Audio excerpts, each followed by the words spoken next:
What is happening, everybody? Welcome back to Tour Life. Today is Tuesday, May 26th, and we have a jammed pack show for you guys today.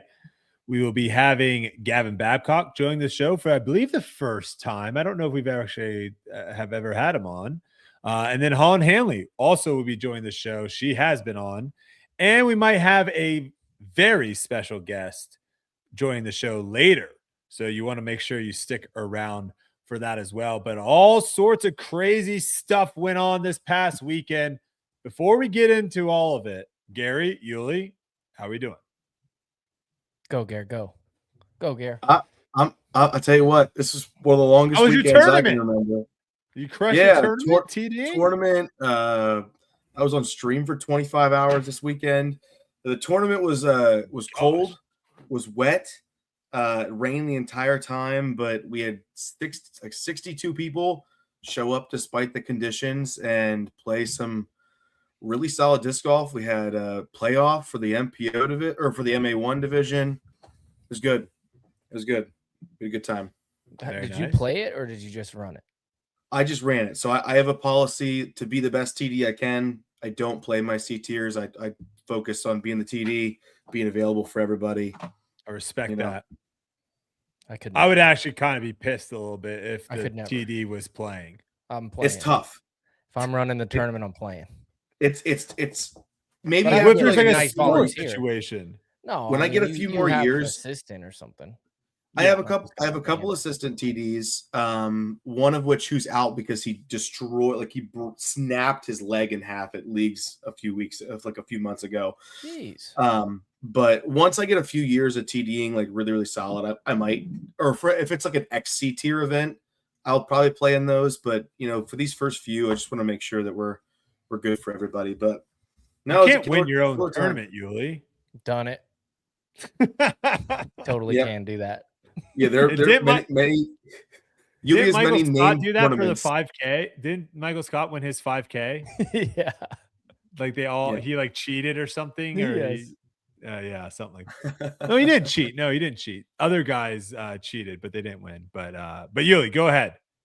Yeah. My week was sweet. I mean, quick turnaround, flew out Monday late, couple days of practice, and then got the tournament, was on the featured card. That was cool. Haven't been on very nice in a while. Yeah.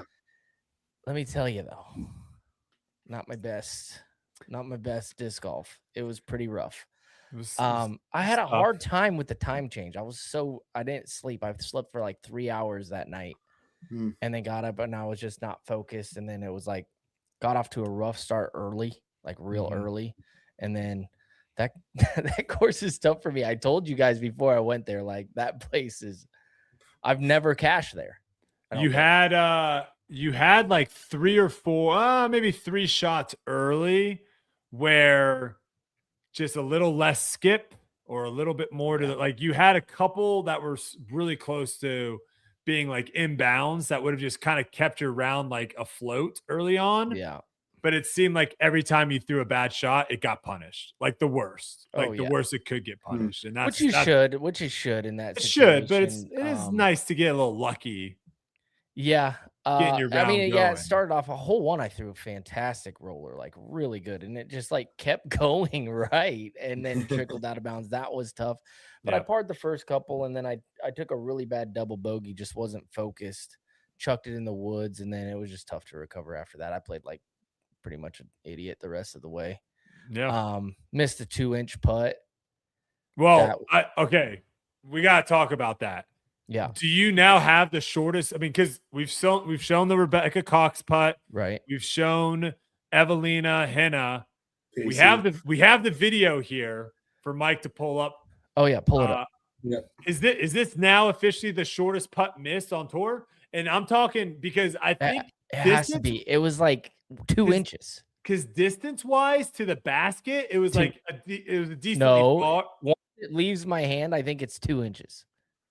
I'm just saying from where your foot is to the pole is very close. You know what? If he has it, this is awesome because like you're if that basket is flat, you're just reaching out and dunking it. For sure. Like the other putts we've seen, like they've had to actually try to putt him in. This was like legitimately, the fact is you're right. You're right under the basket. Oh, and yeah. what do you think? Like, if you could go back in time, what would you have done differently there? I don't think I mean, it's 1 inch. I've never missed one of those. I know I've done the same thing forever. I've never missed that. So I don't think I could. You're just flabbergasted? No, dude, honestly, I missed it. Like, people were saying it was a spit out. No, I missed it. Like, it kind of hooked onto my hand a little bit, so I knew right away, like, oh. Whoa. And then it like Tournament. went in and came out, and I'm like, oh. Yeah, watch. This is 2 inches. Like, watch when it. I mean, that's. I love that Simon was there too, because he was 10. also We'll call it 10 inches.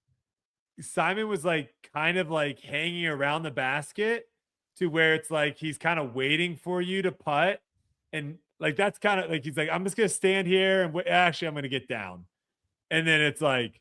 It's a good thing he got down. Yeah, would have landed right on top of it. Well, him and I were talking at that point. Like, I told him nice upshot or whatever, and he said something back to me. So I was in mid-conversation putting it, and I'm not kidding. Like, it hooks onto my middle finger and just goes right.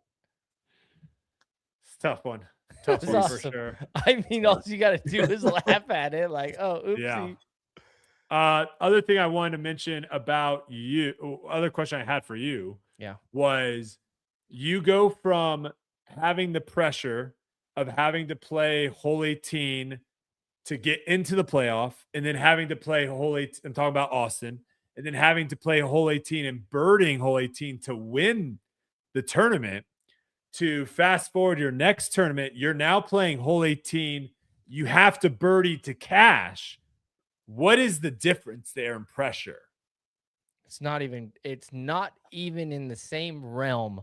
You don't give a rip about cashing in that scenario? No, I do, dude. I'm going to tell you the truth. But it's just so far. No, it's the opposite. Oh, it's dude. I felt more pressure to birdie the hole, way more pressure than to win the tournament. It's a completely different thing.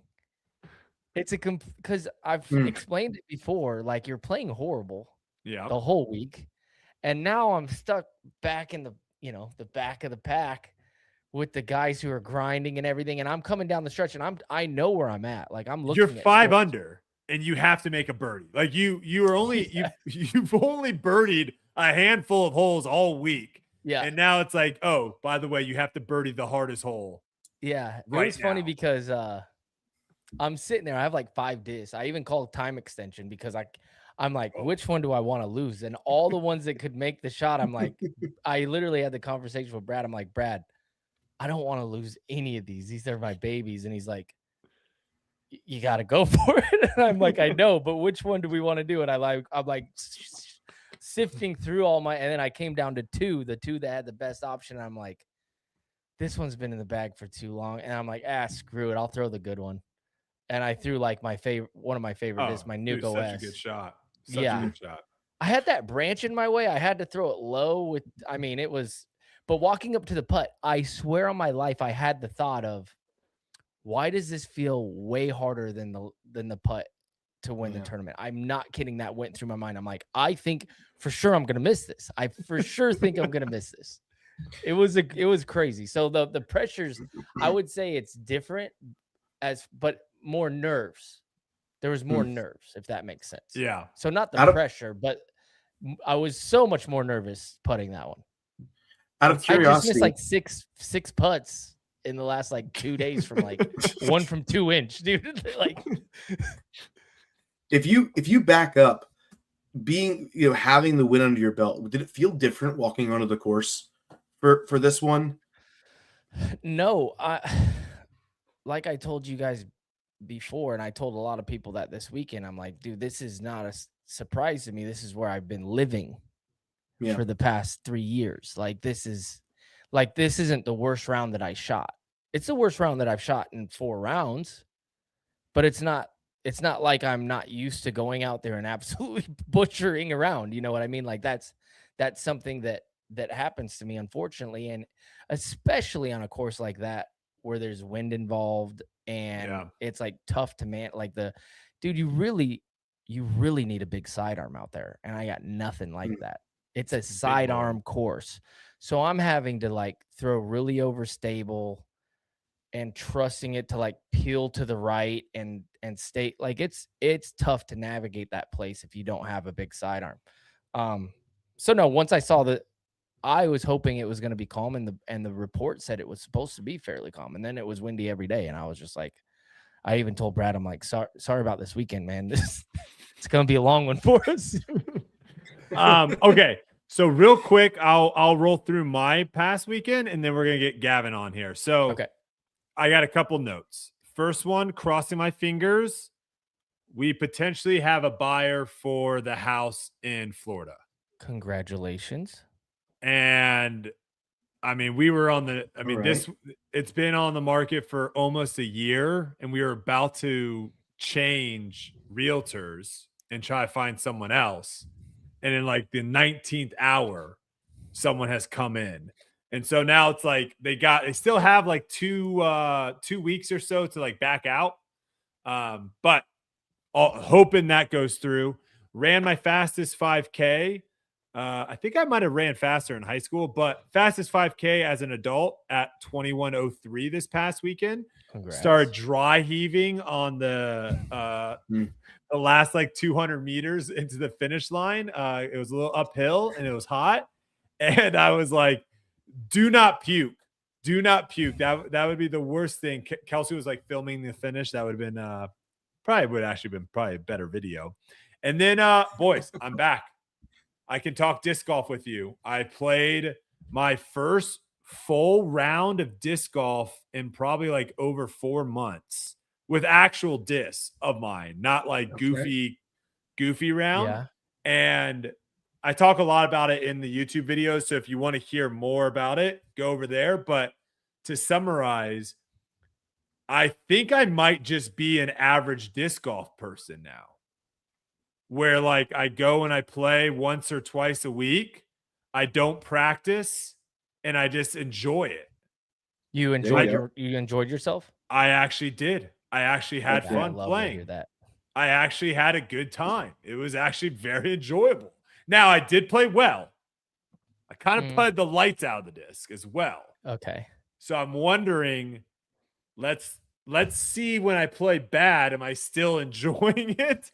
But yeah, I actually had a good time. So I might have more actual disc golf from myself to talk to you guys about.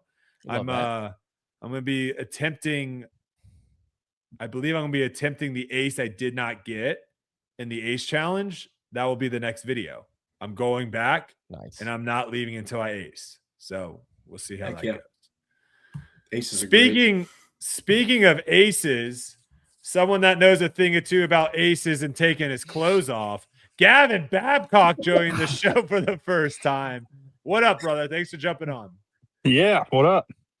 We were really, I mean, obviously, I'm a big Gannon fan, big Calvin fan, but I was really pulling for you because I just wanted to see the sweet satisfaction it would be to see you and Yuli battle off going back-to-back wins. I think that would have been an incredible storyline. Yeah, I know. I've seen so many comments that either wanted it or really didn't want it. So, well, that's good. I mean, you want to be a personality out there where people are either rooting for you or not rooting for you. If no one really cares about you, that's a tough spot to be.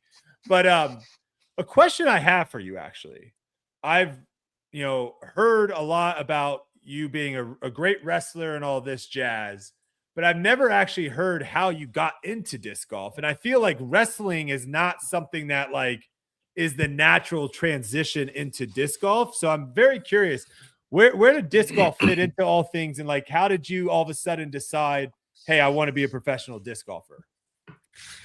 Yeah, I mean, in Iowa, like, I mean, wrestling, I wrestled for 15 years from like kindergarten on and into college. And it was just in Iowa, it was like, I don't know, October to beginning of March. And then ironically, that's just kind of when it gets cold and starts to warm up again. And so I'd played a little bit when I was younger, like maybe 12 years old, get out a couple times a year just when we were at my grandparents at the local park in Newton, Iowa at Maytag. And yeah, and then when I was about 15 that summer, every other weekend when I go to my dad's, we'd always visit our grandparents. And then we were playing every time we went down there. And it was like we were making that like a priority of when we went down there, like big family round.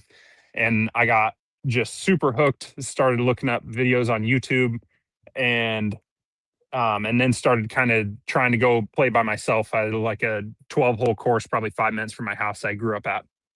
And so I was playing there all the time. And then my best friend at the time on the wrestling team had a few discs. So I'd talk him into going with me. And then through a family friend at like a New Year's party going into 2016, he was like, yeah, you can play tournaments. And he had like the PDGA magazine and he was like showing us pictures and stuff. And I was like, this is the PDGA magazine, Yuli. We always talk bad about it. Yeah, dude. We have Gavin to, Babcock thanks to the PGA magazine. I used to look forward to looking at those like it was like Christmas morning. I loved just looking. I loved looking through those right when I first started. And but yeah, through him, told us we could play tournaments. So I was like, if I can compete in this, like heck yeah, that'd be so fun to do just in the summers. And so my brother and I signed up for a tournament. It was April 1st of 2016. And it was at Pickard Park actually. And it was like 45 degrees, just 30-mile-an-hour ripping winds. Everyone was miserable together, but the community was so like just welcoming. And it was cool seeing like high level shots in person just from local pros. And I mean, I was 16 at the time, so people were super encouraging. And yeah, I remember taking an 8 on the par 5 on 18. That was the hole I started on. It was just playing into a headwind the whole day. People were taking double digits all day. And I had people like in advanced and pro, like, dude, nice 8, like whatever. And it was just like, I was like, I'm scoring better than these guys. And so I was just giving myself just like, I don't know. It was just such a great experience. And yeah, and then just kind of got hooked from there. So then play in the summers, wrestle in the fall, winter. And then maybe if there was like no snow on the ground, go play at my local course like a couple of times a winter and just got more and more into it. And yeah, and then in college, once COVID hit my senior year, I was like, well, it hit during my junior year, right after season, and then you wrestled in college as well. Yeah, okay. A freshman, sophomore, junior year, and then COVID happened my junior year, and then when I came back, it was like they were like doing testing every day, like the COVID testing, swabs, and the masks, and all that, and I was like, I don't want my whole experience. And nationals was canceled before the season even started. So like the end goal was immediately stripped away on top of like, it was just going to taint all the good memories and experiences I had with now like thinking there's a chance I could pursue disc golf or wanting to.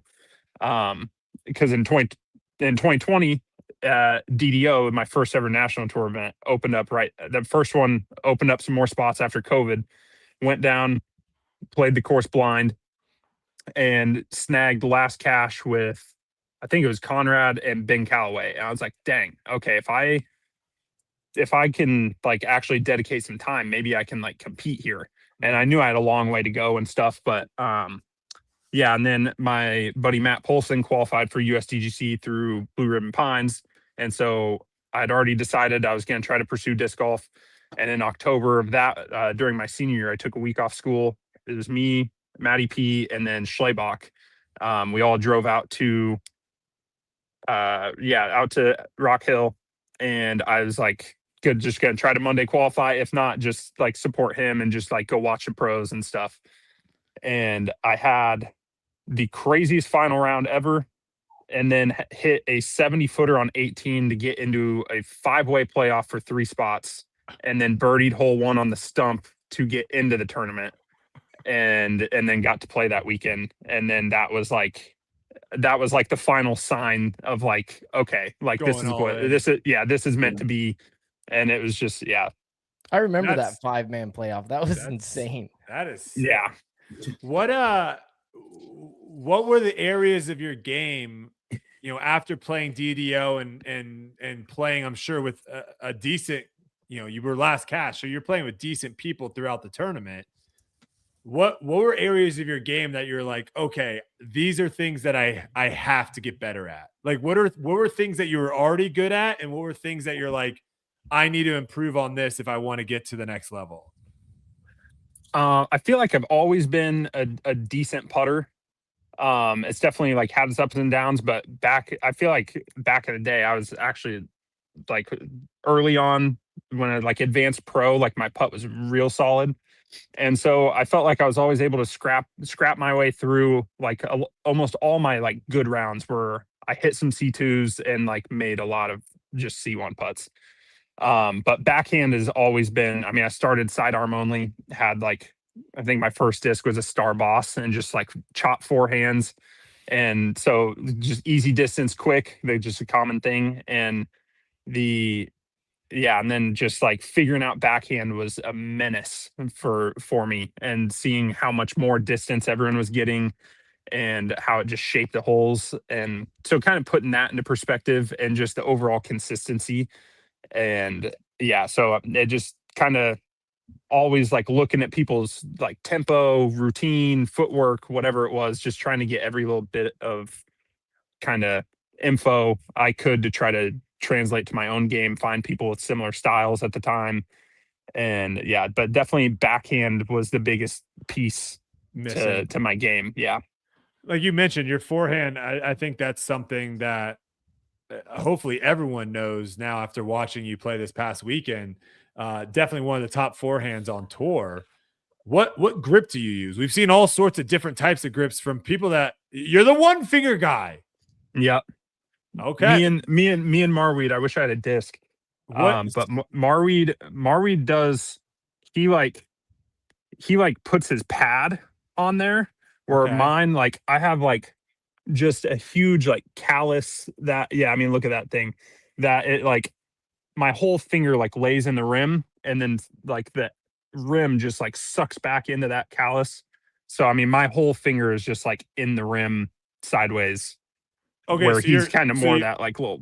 He just has the tip of his finger in the rim. You like shove your entire finger in the rim. Yeah. Honestly, I could grab a disc super fast, but I need to grab a disc. Yeah, go grab one. I'm doing it too. I'm trying to figure this out. I'll grab one. Everyone's gonna be shoving their finger in the rim of discs. All right.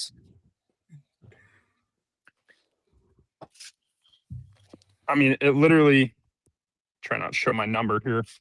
It literally just is like right back in there. And then I just you have this thing dead straight. Yeah. It's just like laying fully in there and then sits just right there. So, cause like the weird part about mine is like there is space like right through like over there. Oh, you leave a little gap in between your webbing. Just a little bit, where like the people with two fingers, it kind of jams. I jam that thing down there. Yeah, because like on mid ranges and stuff, I do like a split fan grip, like mids and putters, and I just think of it as like a one finger here with this just for some stability. Okay. And but then drivers, it's just in there, and it almost hooks like right on that very bottom crease of the digit. And like, no issue throwing like different angles from that, hyzer, anhyzer, all that feels super comfy. Yep, everything. Wow. Do you know how Marweed grabs it? He was saying he does like this. Okay. Yeah, his is here, and he flicks like putters, everything like that, just like on the rim. Wow. And it's just like kind of pinched on there with the digit. Yeah. Wow. Okay. Crazy. I need to try some of that. All right. I want to bounce now to some of your finishes. So this is now your fourth podium finish. You have 4 podium finishes in your career. I'm curious, if you've had enough time to reflect after this one, where are you at right now as far as to make the next level, like to make the next jump of like, okay, when I'm playing really well, I'm throwing well, I'm putting well, how do I now get to the next level and actually get your first win? Yeah, I mean, I felt that like this was definitely the closest I've been. I mean, even just the gap from like, I mean, obviously those two murdered to then me and Hamas, and then I think we had like 4 strokes maybe over fifth, and then just like the strokes from there. So I mean, even we were able to like separate a little bit off the rest of the field. But yeah, I mean, I missed 8 circle one putts. I had one round, I shot one down. It was like a 10-13 rated round. So like if I'm just able to hit a handful more of those putts in the wind and just like clean up some approaches and stuff. But yeah, I mean, this is definitely, I think, the closest. Well, I can't say the closest I've been to a win, because I think Maple Hill I was like one back, 2 back or something, but I was like in it until hole 17 or something like that. But yeah, I mean, for me, like this year, I've just gotten so much more comfortable with my backhand, and it still has a long way to go. I feel like in years past, it's just been like so stiff, and trying to find something that's workable and like good for longevity and isn't like putting so much stress on my body. And I feel like in the middle of last year, I kind of found that. I found the form that is gonna be good to improve on in the long run. And I mean, I still have some footwork, like need to tighten up my footwork a little bit. Still, just a little bit like mobility stuff, just getting a little bit more range of motion, and just being a little smoother with it. But I think it's one of those that I found like the good base, and now putting reps in with that is going to smooth out over time. And even from middle of last year to now, it's so much better. Like I've so much more touch. I'm not stepping up to holes and like forcing forehands, and so it's also saving my arm on that front. True. And yeah, just kind of slowly still developing a well-rounded disc golf game. Do you Do you think it's a lot sorry, go ahead, Yuli. Yeah, do you do all the form changes and stuff yourself, or do you have people help you and like look at it, or how do you go about, like, you're saying like my tempo and this and that? Are you just watching film of other players, or do you have like a coach, or how do you go about that?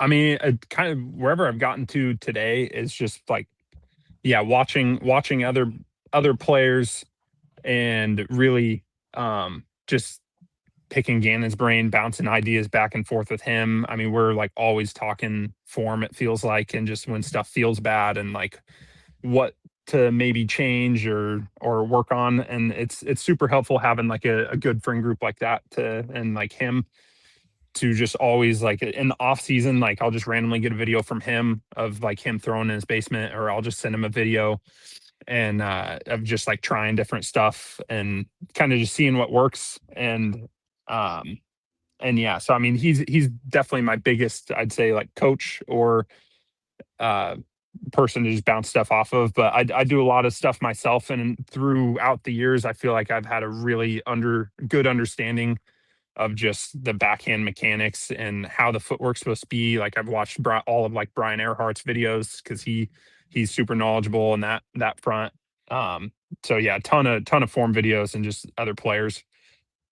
Do you think your athletic background, especially like when you talk about footwork, footwork in wrestling is a pretty big deal too, knowing where your feet and kind of being conscientious of where your body's at. Do you think that's been really helpful? Do you find that you are training in a similar, in terms of intensity, not necessarily the same way? How do you approach disc golf with that kind of thing? I definitely think it's helped in just like overall kind of body awareness, and I feel like a lot more on like awkward lies, because I'm through the wrestling background, I'm pretty flexible. And so whether it's like a really big straddle, or like lean out to the splits so I can like kind of just give like a big Annie bid or something, or just like an awkward lie into, like, even last week, I feel like the shot into 18 is kind of on the upslope of that mound, and just like ripping that and letting like my not forcing anything, my body's just like naturally able to kind of adjust to the slopes. And like it might look like uncoordinated or unathletic, but it's like just falling off the weight shift like the way it needs to after like the impact point. And so I mean, I think just overall, like yeah, kind of body awareness. If I had to put something on it, it helped quite a bit. Yeah, this is one of my biggest critiques for the commentary for live is I think they really need to start utilizing the person on the ground more. Like I think right now it's backwards. You have the person in the booth doing the majority of the commentary, and then they will go down after the fact and be like, hey, did that disc just go out of bounds? Versus if that person was just calling the shot from the beginning, they could be like, looks like that disc went out of bounds. And one of the things that you just mentioned is like your shot on 18 and also Calvin's shot on 18. I can't remember if it was I can't remember what round it was, but Calvin also had one as well over on that little hill on the left side of that fairway. If you've played out there, you know that uphill, like running up that hill and throwing that shot like across your body over the water, very, very difficult. And I feel like sometimes a lot of time, like 18 at USDGC, that's another one where like the hill, depending on where you are, that's a really awkward throw too. And I would love to have, they have great people. Like Perkins is awesome. They just need to go to him early enough because a lot of times they go to him either like 2 seconds before the throw or after the throw. And I feel like that context would be really helpful for the viewers at home because that shot is hard. Like it's very hard throwing uphill. Yeah. And I think the times that they have kicked it down to him before and he can kind of set the tone for the shot, it just like creates such a just kind of like a beautiful sequence into the shot. And so much better. Just creates the moment. I wonder if they just don't have like the reception all the time, and maybe that's why they don't do it. I don't know. But all right, I want to bounce to a couple quick questions, and then we'll get to our fan favorite question here. What tournament do you think? Because we just talked about, before you came on, you was kind of talking about how this is like a power forehand tournament where you kind of need a power forehand, and we saw that from a lot of the people that were finishing towards the top. They all had really good forehands. But what tournament do you think right now is your best chance to win? Like, which one do you think you're licking your chops at? And it could have been already a tournament that's already been, and you're next year maybe, but I'm assuming something coming up might be an answer here. Yeah, I mean, 2 years ago I got fourth at OTB, so I mean I've played good at this course before, and I mean I always like my chances at Des Moines. Just growing up at that course. I've played super well in Idlewild in the past. I throw so many sidearms off the tee there too. Yeah. And then, in the last 2 years at Maple Hill, I've gotten third and eighth. So, I mean, if I had to pick three, those are probably the three that I'm really looking forward to. But yeah, and it's just been nice revisiting courses though with a kind of more established backhand too, because it's just like not just showing up knowing the shots I'm gonna throw. I'm actually like testing out new stuff. I'm like, okay, good, I'm throwing a backhand here this year, which is like the shot for the hole. And so it's been nice to see how much more I can score, how much more aggressive I can be, because I got a little bit more distance too, and that just helps in so many different ways. But yeah, those three probably.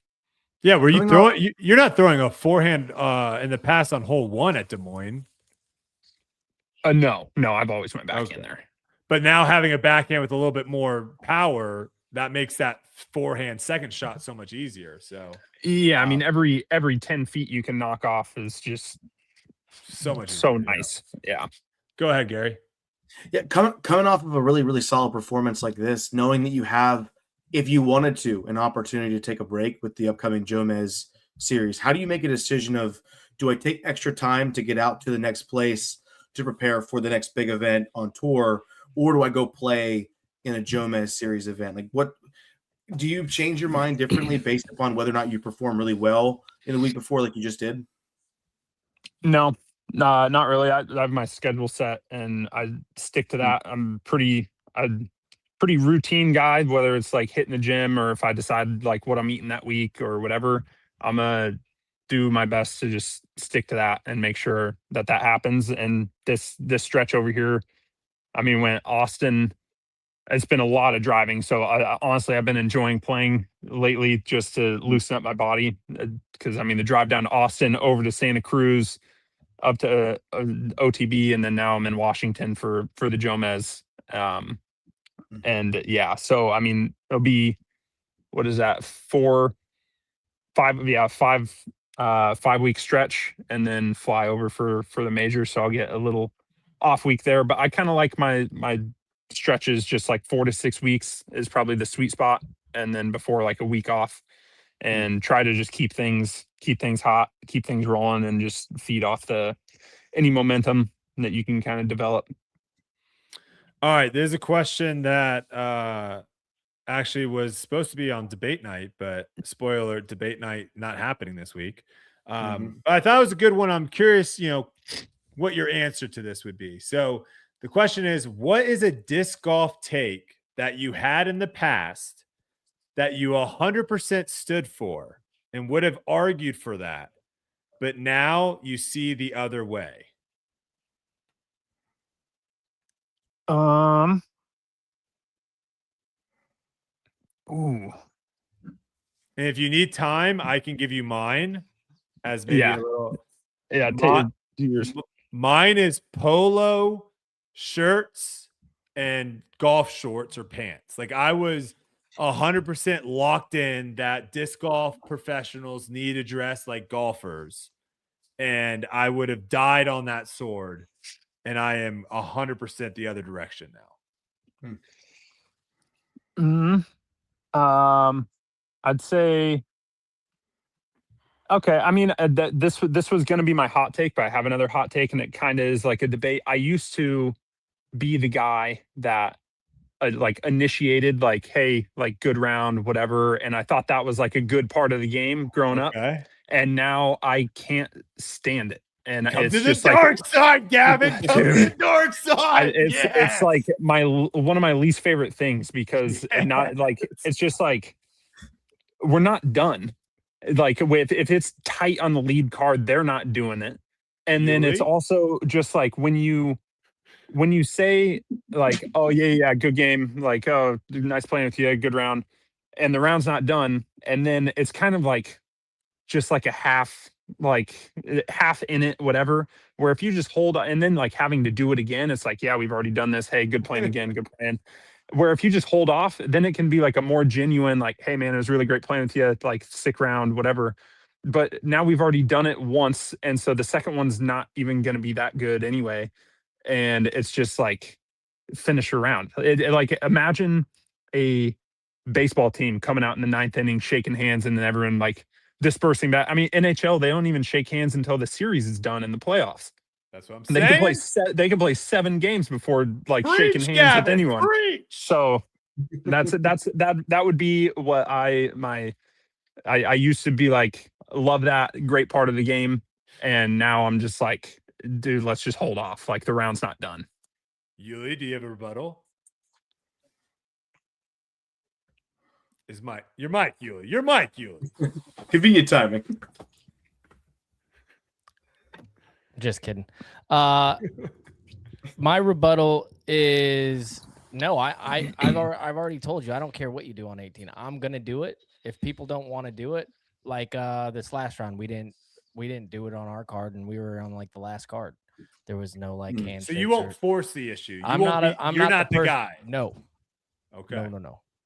I'm not do going it, and I have no problem doing it, and it doesn't bug me in any way.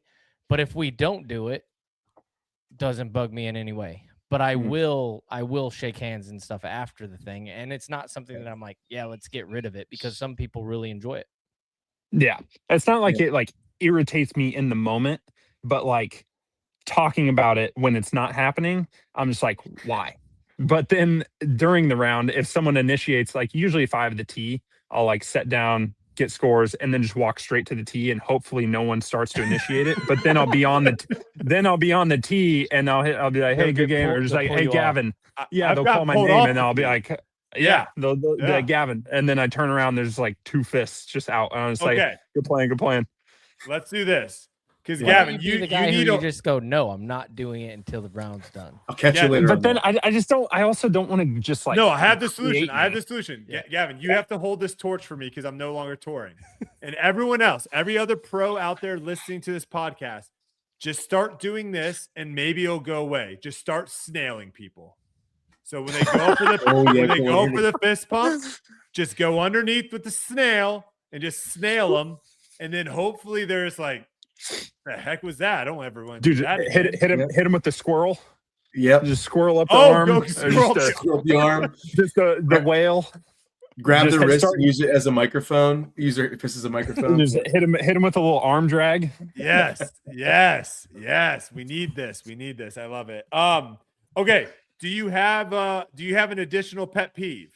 Because that was a really good one for the pet peeve situation, but maybe you have another one? I do have a second one. This is kind of a recent development in the last like month, maybe. Probably starting at Champions Cup, I think. But the use of the catch cam is way overused. Whoa! He's just trying to get back on the pod here. He's trying to get back on the pod. I'm in on this one. This guy's locked in right now. When AB threw that shot on hole 7, I think, or 5, whatever they changed it to, that par 5. Yeah. And it's just in the air for so long, smashed, going forever. And then halfway through the flight, you just lose track of it. It goes, and now you have a different angle, and you don't even get to see, like, you have no context of where anything is.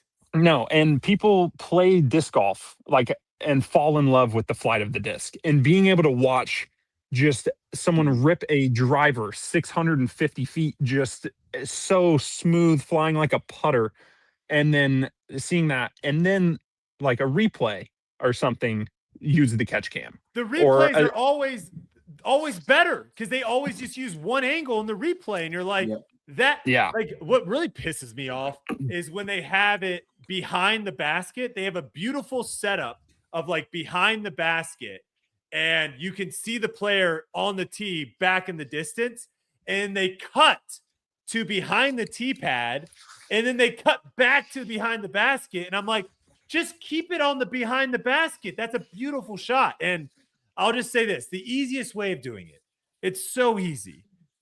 Keep it the majority of the time behind the thrower, as long as it's still in frame and as long as no one like blocks it or anything. Keep it on that all the way up until it hits the ground.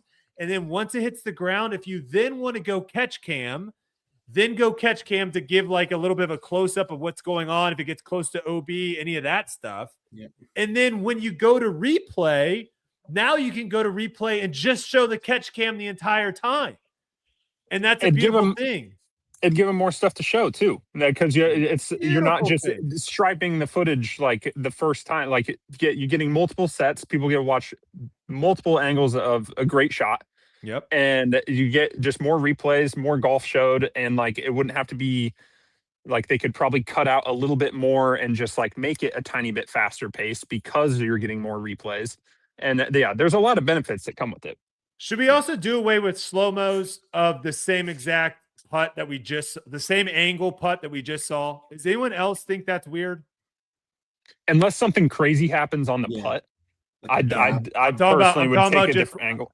I'm just talking about like a 40-foot make. No like crazy bouncing or anything. Like they do that a lot also, where they'll keep the same exact angle that you literally just saw.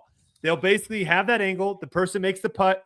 They like start walking up to the basket, and they cut back to the slow-mo of the exact putt we just saw from the exact angle. And I don't know if that's necessary. Like do a slow-mo from the camera behind. Or cut. Yeah, or cut I thought it was thing. cool. Like the couple of C2s I hit this week, it was like from behind, and then it like on the replay it showed like the front view. Yes, and it was nice and slow. I thought that was super cool. I love that. Yeah, just seeing the same thing multiple times. Same angle, right? Again, is not good. I've said this for a while now. It's filmed completely opposite of the way it's supposed to be filmed. If they fix the filming, the sport will, in fact, what are we doing? Blow up. Because like Gavin said, the flight of the disc is the most important thing. That's what everybody loves to see. If you get it right with the right camera from the tee to see what the player's manipulating down the fairway and the bends that it makes and different angles like that. It's beautiful. Those are the ones that go viral on the internet. anyway, or on Instagram. It's the ones where you see the entire shot. Like, still, I go back to when Matty O aced hole 13 or 14 at Maple Hill. It was the best shot we've ever seen, and it was done with an iPhone. Yeah, because it was filmed correctly with the iPhone. It looked great. I'm like, whoa, this is the best ace I've seen all year, and it was filmed with an iPhone. Because they didn't switch it to the other side, and it's like, oh yeah, it is so frustrating. It is so and they do it so often on live. They do it so often on live. At least with Jomez, it's like they can tell, like it's post, so they could be like, oh, the disc has now gone out of frame. Let me go back to where it was in frame and now cut it to catch cam so we can at least see the entire flight. Yeah. With live, they're just like, hopefully the catch cam knows where the disc is. Okay, I can talk about that. All right, Yuli, you got the final question, I think, with Gavin here. Gavin, when was your welcome to the league moment? USDGC hole 1. I was playing with I think it was Colton Montgomery was the third, but I was playing with Double G and Michael Johansson. And I think they had something going on, those two, from like prior in the season. Like beef? But just something that was like irritating. Double G was irritated by something. Okay. And so it was like he threw, and it was hole 1 was on the stump at USDGC. He throws like hyzer flip, and MJ's like, he's like, oh, like get through. Oh, great tree. Because it like hit something. He threw a bad shot. Didn't like it. Throws his approach. He's like, oh, sit down. And he was just like kept talking to his disc. And he was like, hey, he's like, quit talking to my disc. I said this. I didn't like it multiple weeks ago. And they just like started like going in. And I was just like, this is what the pros are like. Like this is what I was like. It's this intense. And Double G's like, dude, I'm so sorry that had to happen. Like I told him a couple of weeks ago, like quit doing that, whatever. And it was just like so confrontational, like right from the get go. And I was like, this is hardcore. And then turns out it's just like not like that at all. But I thought I was like getting like a rude awakening, like it was gonna be so strict, so whatever. And then that was it. You just don't talk to anybody.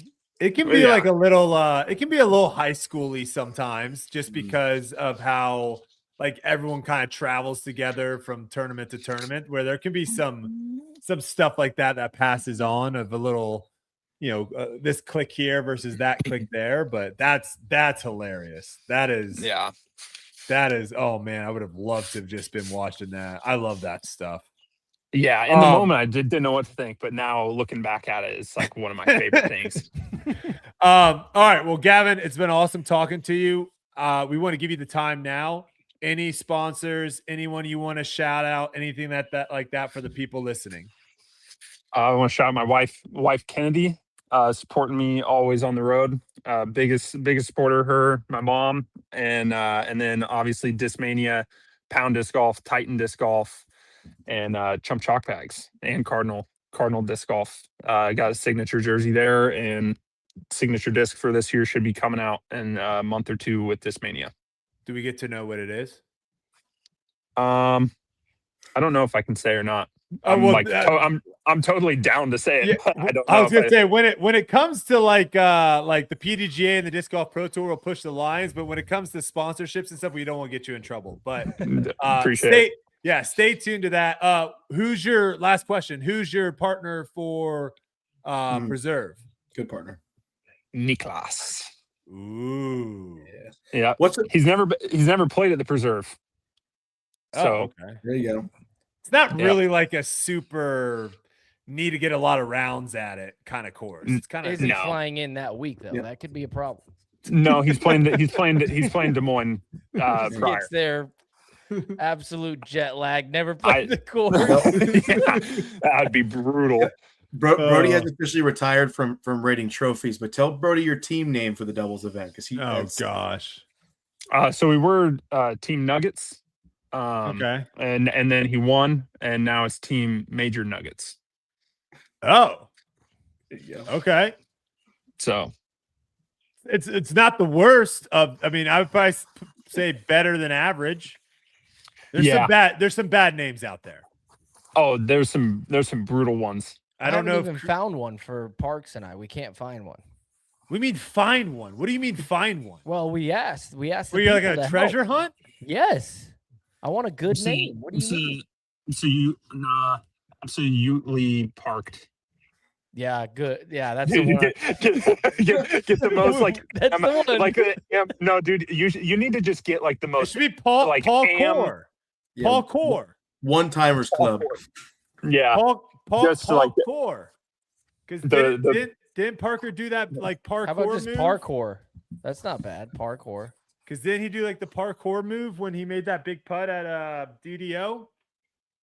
Isn't that like between the? Oh, at Des Moines, he like karate kicked through the trees. No, it was GBO. No, it was DDO when he won. DDO? Yep. Yeah. Hmm. Parks and Rec. Parks and Rec. You could do like welcome to something or something there. Yeah. I don't know. It's hard. I don't know. Well, hopefully you find it, man. I hope you. I hope it finds you. I hope you find it. All right, Gavin, we'll let you go though, brother. Appreciate you hopping on here. Good luck the rest of the season. Hopefully, talk to you soon. Thank you. Appreciate it, guys. Good chat, buddy. Take it easy. Take it easy. How many people are going to try this one finger forehand tomorrow, Yuli? It's wonky. I think a lot of people are going to be trying this one finger forehand. It just makes my finger feel so weak. I feel like this disc is going to fall out of my hand. That's what I'm saying. Yeah, and he said too, the crazy thing is like he said that he has a gap there. So like do that? If you put I like shoving the disc down into my webbing. Yeah. He says he has like a little gap, which makes me feel like it's even more like coming out. Who knows?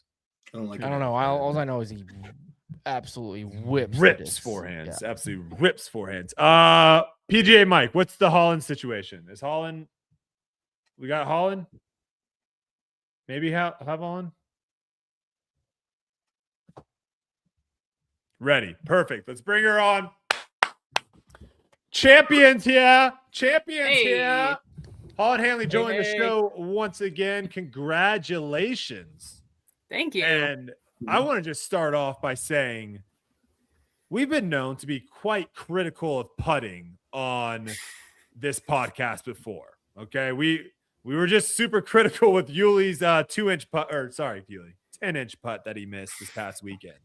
But I got to ask you, how the performance that you put on, let me just, for the people that didn't see or maybe weren't paying attention, Holyn went 45-foot par save on 13, which I believe was back-to-back days that you made the drop zone putt on that. 30-foot par putt on save on 14, 28-foot birdie putt on 15, 29-foot birdie putt on 16, 22-foot birdie putt on 17 to seal the deal. How does that feel to win like that down the stretch? I mean, pretty good. Honestly, that's twice now where I've been in a battle with Silva, and it really just came down to circle's edge putting, just saving my butt coming down the stretch. So maybe she just brings it out of me. Yeah, that was crazy. I mean, I thought the biggest moment was on hole 16. She makes this. I mean, she throws not the greatest shot in the world. And you have a, what is it, 30-foot, like just inside a circle putt on that tricky green where things can happen. And she just all of a sudden just like, I mean, I guess she kind of throws in. I don't even know if you consider that a putt with how far it was. What kind of goes through your head when that happens? Are you like assuming when she steps up, she's going to make it and kind of forces you to have to make this putt? Or when that happens, you have to like snap out of it real quick? Yeah, honestly, the fact that she even got to 60 feet was crazy because she hit the little stump off the tee. And like we were looking at my second shot and talking about laying up because we're like, there's no way she gets up and down. So maybe don't risk because I have to flex a Raptor and I risk that left side OB if I want to try to get a putt. And I thought she was even closer. I thought she got a little flare skip around the tree and we're like, well, shoot, I guess I got to try to park it.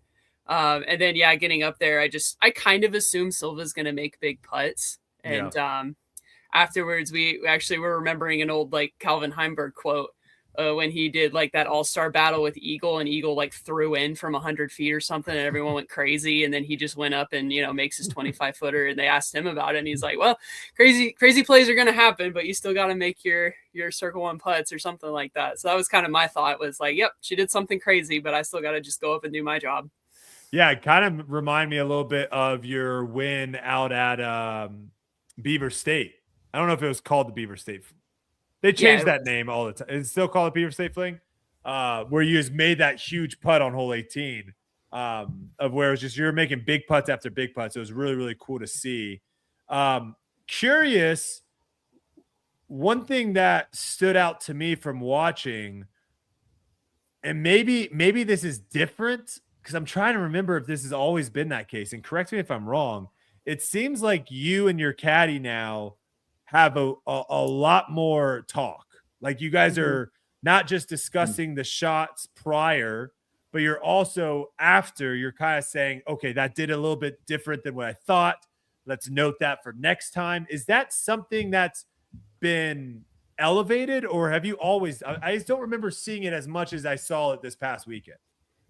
Yeah, we've iterated on how we kind of interact during tournaments a lot, but I think it was around Jonesboro we kind of had another, you know, talk about how we want the caddy player thing to go, and we kind of decided he was going to treat it more like a coach kind of relationship, where he's very like direct and more firm and less like boyfriendy, I guess. You know, like if I'm having a rough time, you know, maybe the instinct is to kind of be comforting, but when I'm in that like competitive headspace, that's like the last thing I want. Is I actually respond a lot better to him being really direct and firm, and then neither of us taking anything personally.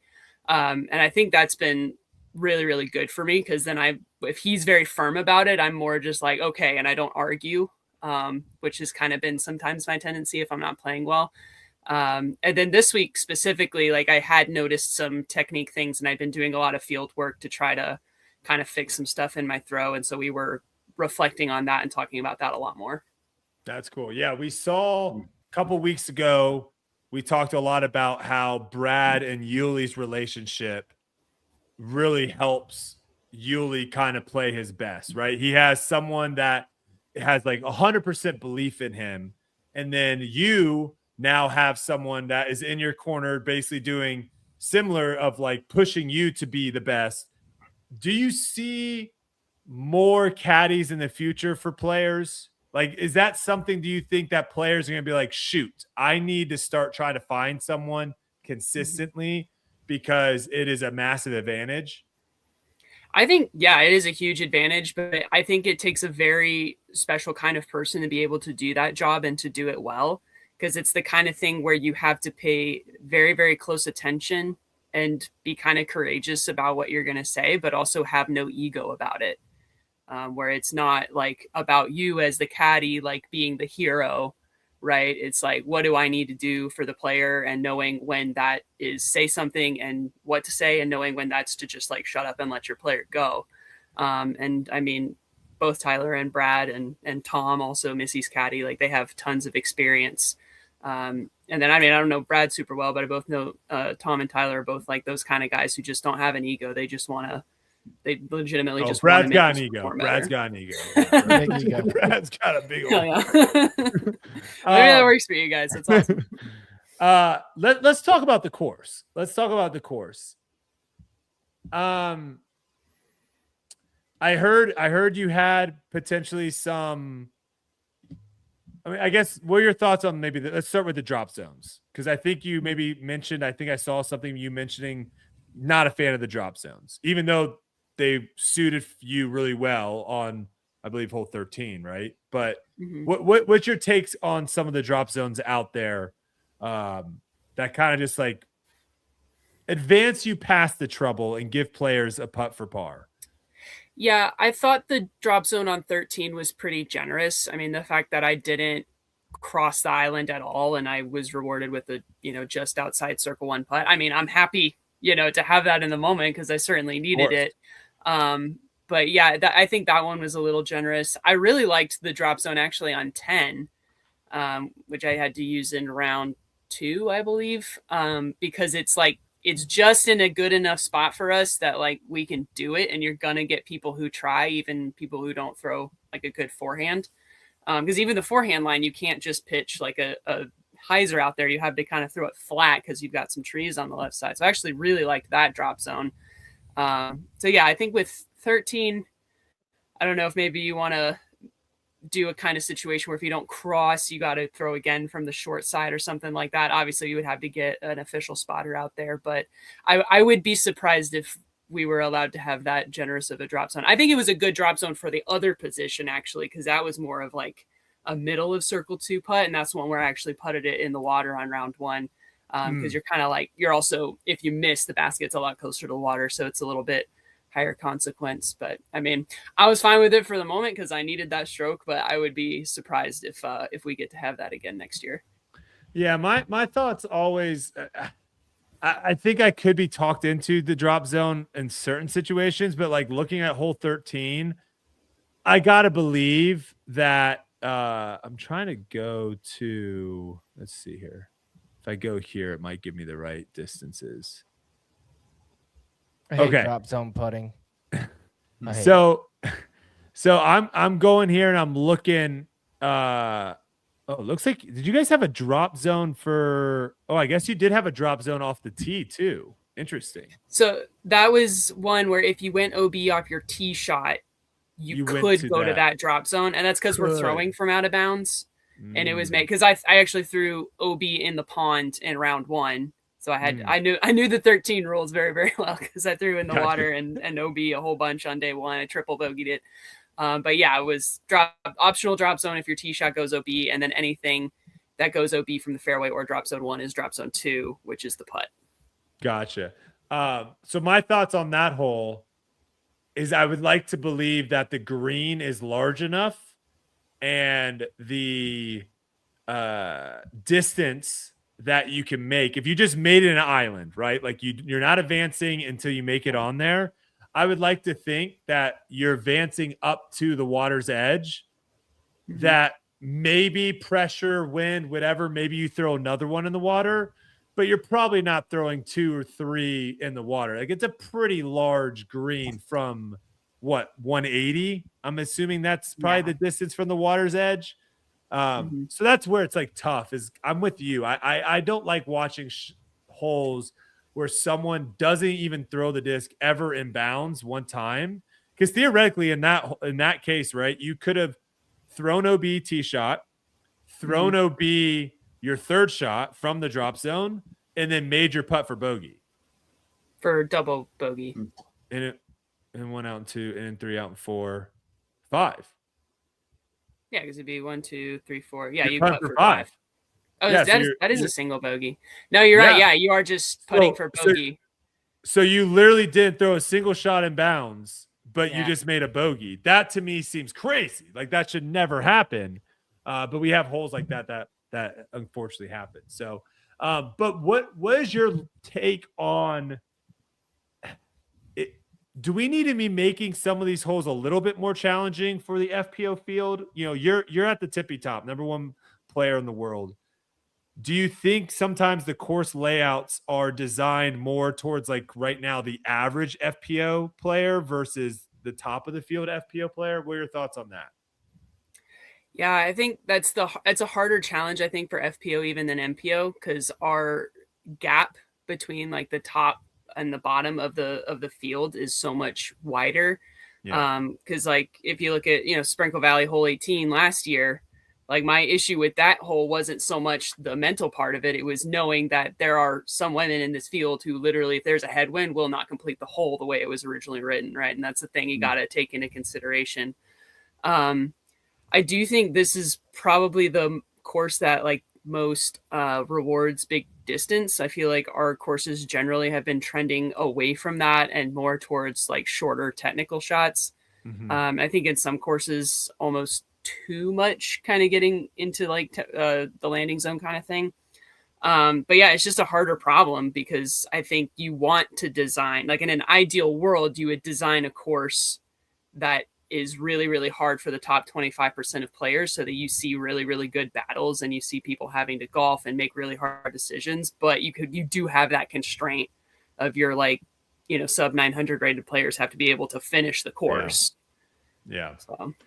What is your distance of a shot that you feel fairly certain that you can kind of land in like a 60-foot window? So you're not going max distance, you're not trying to throw it as far as possible, but like what is that max distance where you feel pretty comfortable hitting in a wide open area, hitting kind of like a 60-foot fairway?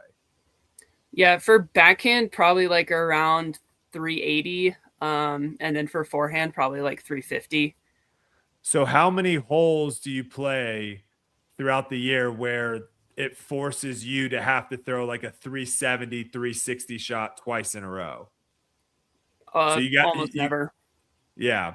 That's to me what the thing that I'm missing, and like I would have loved to have seen, because you had yourself, Silva, Ella, you had a lot of big throwers that can achieve throwing a 380, maybe 400-foot shot off the tee, and then having to throw another 350, 360-foot shot into a par 4, which would have made, I think, the skill gap really cool to see down the stretch.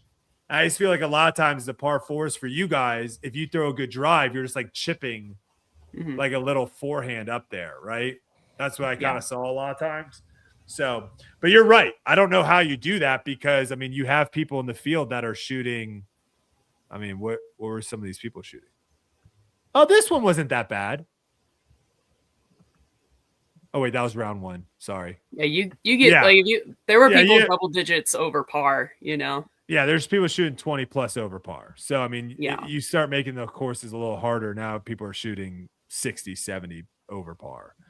Yeah, and I think a lot of players have been very vocal about wanting our courses to be shortened. And so I think the designers have really been listening to that. So I think that's why we're kind of seeing that general trend. But I appreciate that OTB didn't do that, because we have almost the same layout. This is the first tournament this year where I've needed to throw a backhand that actually turns a little, because I need the distance and not because of the shape.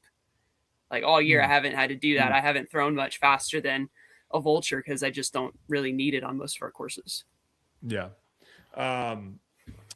Where do you think how do you feel the season's gone so far? You've finished off a podium twice, 5th being at Kansas City Wide Open, and then 14th at the tournament before this Open at Austin. Where do you see, the season being right now? I think I started really good, got kind of sloppy, and then I've spent the last couple of weeks trying to just clean up stuff. And then I felt like this week was kind of back to like normal, almost like everything kind of clicking really well. So I felt like Jonesboro, Champions Cup, kind of my forehand was looking really bad. And so I was trying to get that back in. And then Jonesboro was like, my putt was kind of gone and some of my backhands weren't looking good. And then Kansas City, everything looked terrible.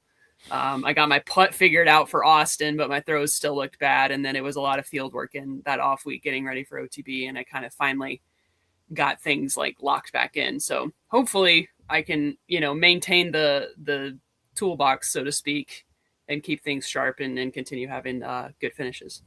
What does that field work look like? Are you just going out with a stack of Raptors and throwing 100 Raptors with the forehand just to try to get the release right? Or how's your field work after, a tournament that you don't throw well at? Yeah, I mean, it's a lot of like kind of diagnostic at first, because I think the problem with like my backhand was I just wasn't like the right amount of tension almost. So like I would try too hard. I would think I need to throw this far. I would tighten up a bit, early release.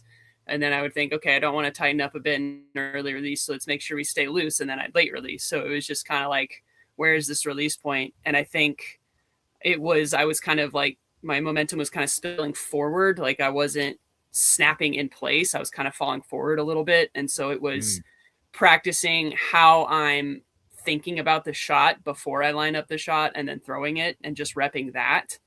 Because I would throw great in practice when I can throw multiple, and then I'd get in the tournament and I would overthink kind of how I'm lining up the shot. And so it was just kind of practicing that and getting it more intuitive. And then the forehand stuff, I really just, I kind of found a technical problem that I've been doing for a long time and has been the root cause of some inconsistency. And so I still need to continue repping that and get that more ingrained. Because I was really taking my time on a lot of forehands this weekend because I was really having to think about how I'm aligning my angles. But when I did it right, it was probably one of my best forehand weekends ever.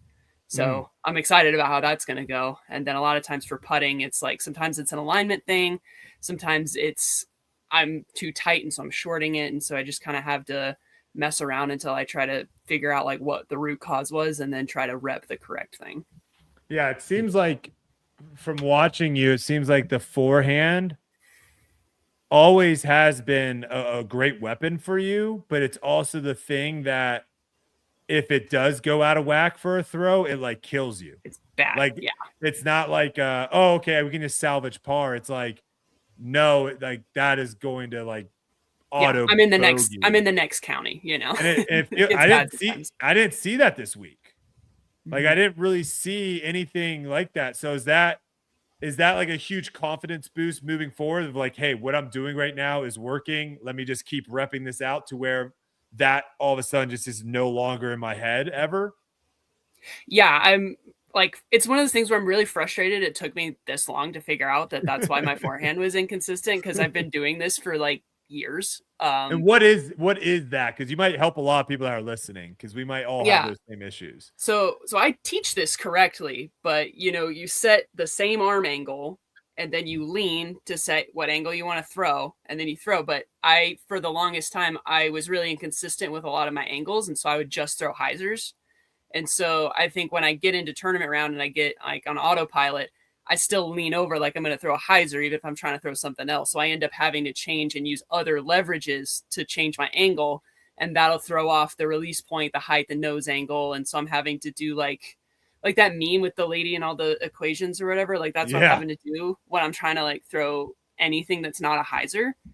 And it was literally as simple as like set this angle and stand up a little bit more.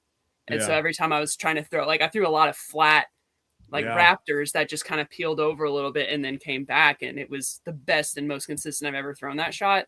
But it's not automatic. So it's going to take probably a lot of field work. And then like, it's kind of a mind screwy thing too, because I have all of those memories of like every time I try to throw an Anheuser, like, okay, is this going to be fine or is this going to be awful? So that's probably going to take a little while.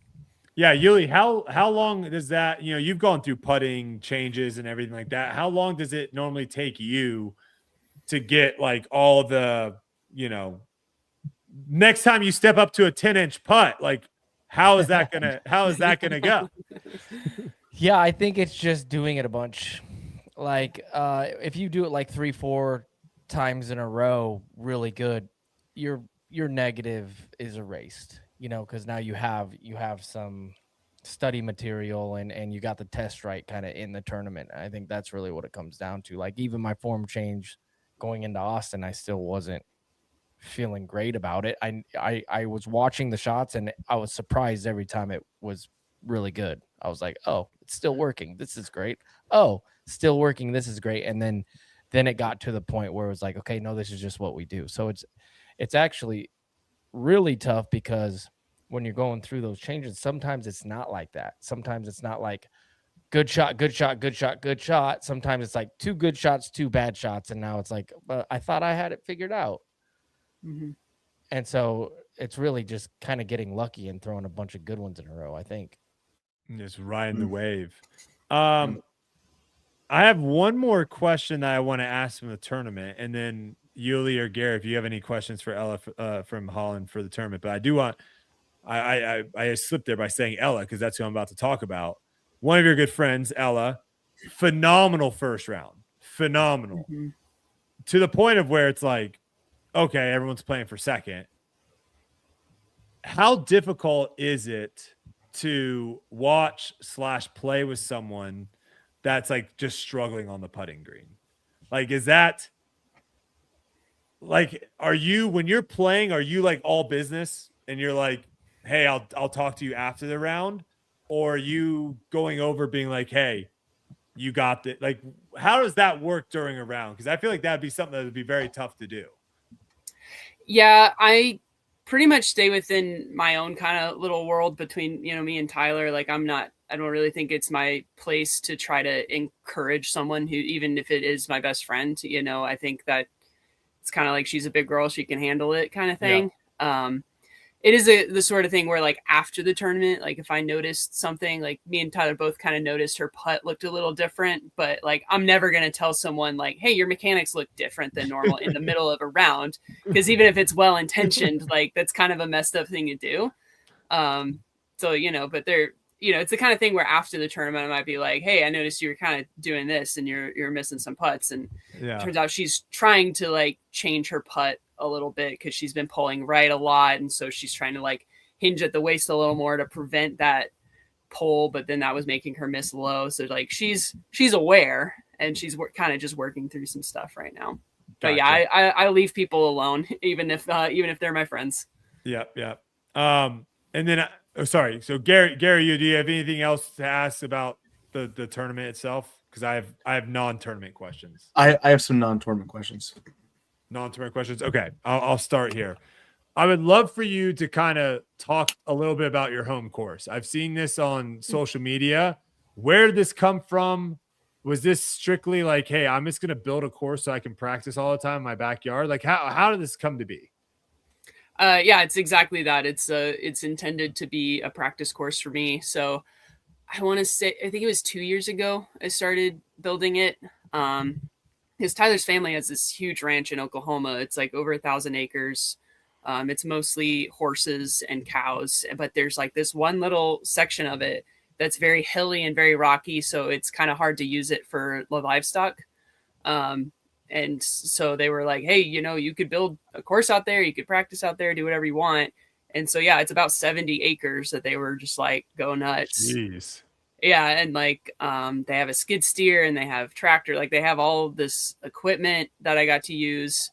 So yeah, I put the initial layout in a couple years ago. And then this offseason, basically every offseason, I'll spend a few weeks just working on it, getting it cleaned up, making upgrades. So like last offseason, I put in 7 new tee pads and like did them like right this time, like gravel, wood frame, turf, the whole deal, which is a lot of work by yourself. You would have loved to have 2 or 3 people to help, but yeah, it's just it's a course that's just intended to, you know, like if I think there's a shot shape that I'm struggling with, or like for last off season, I made a line that was like a nice, you have to do a flat release and get it to peel over, right? Backhand. And it's just, I can go out there and do 80 shots of that in an hour.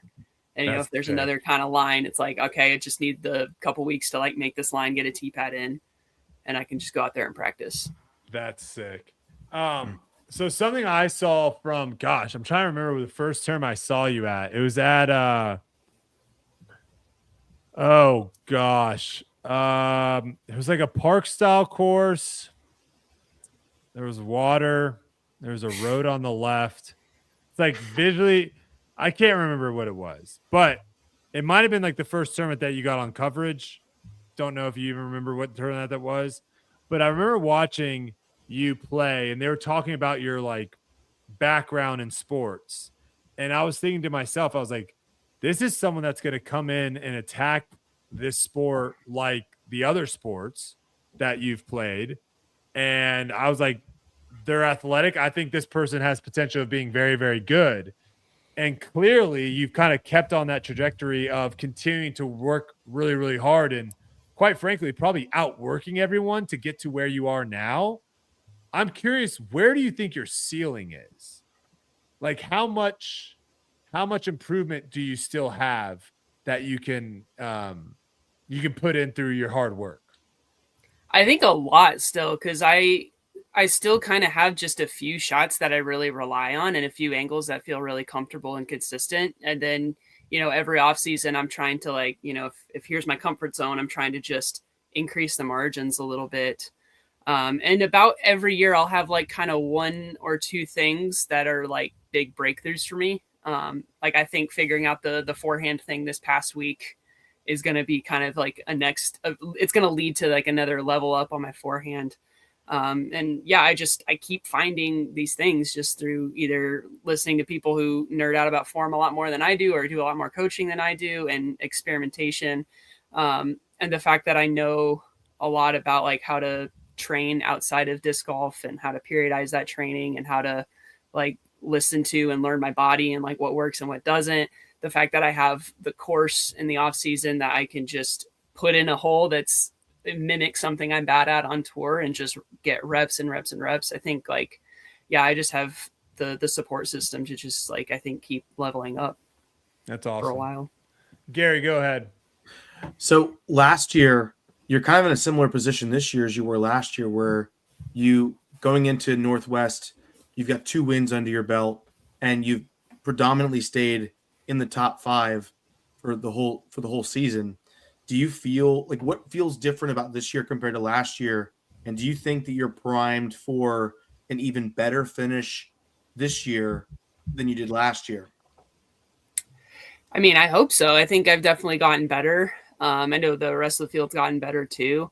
I think like I'm just trying to learn how to like keep the level fairly high, like keep the floor pretty high. Cause I feel like I had a little dip kind of last year. Every year I've had like a little dip at some point. Yep. And so I'm really just trying to like learn of how do I stay more consistent, and then how do I like mentally just stay resilient and like have the energy to do that. Cause I still think like the kind of more, I'm still a very emotional player. I don't think that's ever going to change, but like learning how to channel that and manage that more effectively, I think is still my biggest challenge.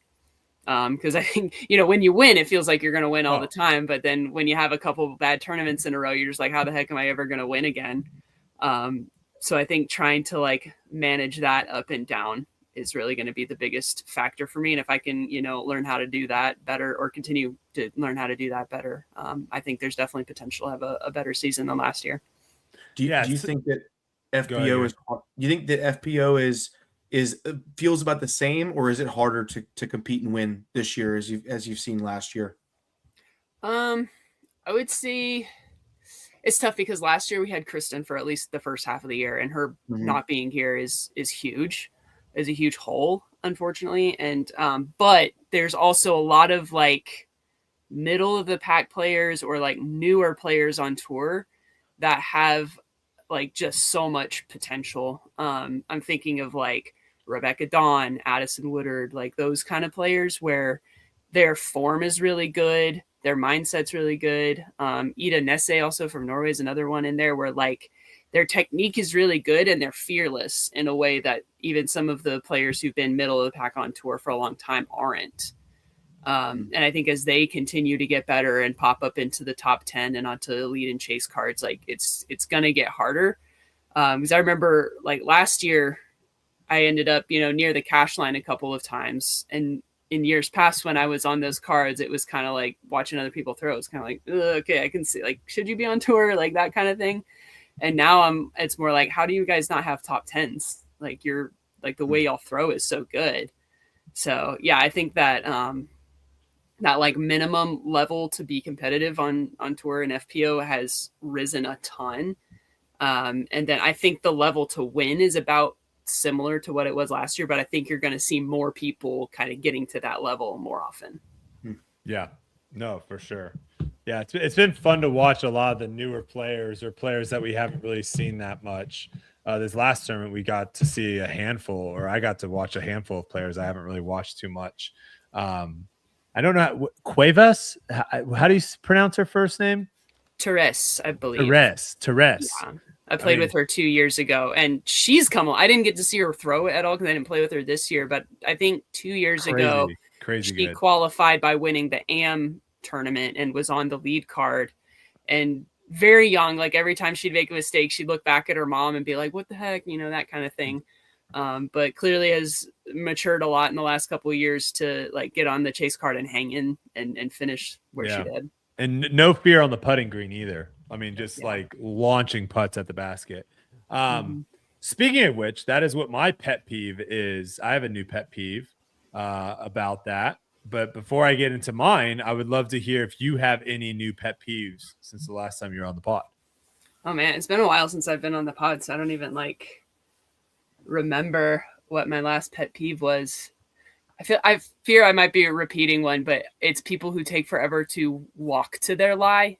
Like they're not breaking any rules in terms of like taking too long to throw their shot, but they take forever to walk to their lie and to walk to the basket to get their putter out of it and then to walk to the next hole.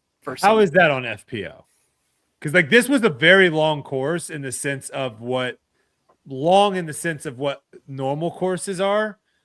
And a lot of that has to do with like the walking in between the holes. Mm-hmm. Was it bad out there this week?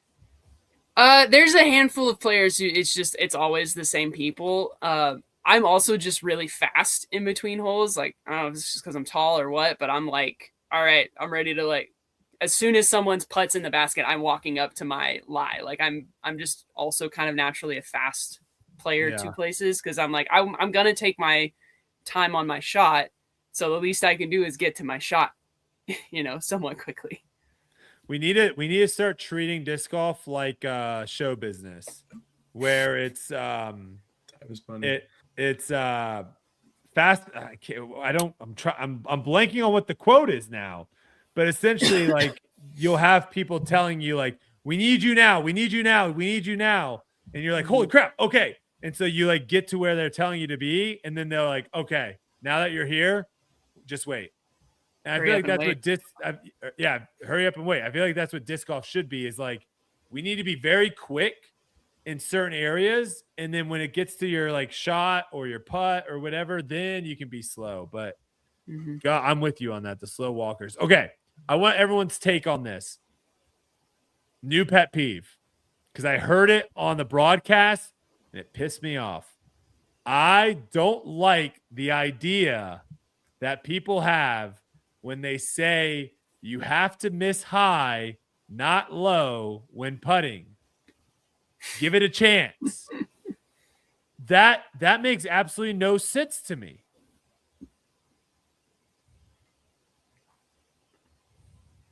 Yeah, like I see where it comes from because I'm a person who tends to miss low. So I'll tell myself to make sure I get it high.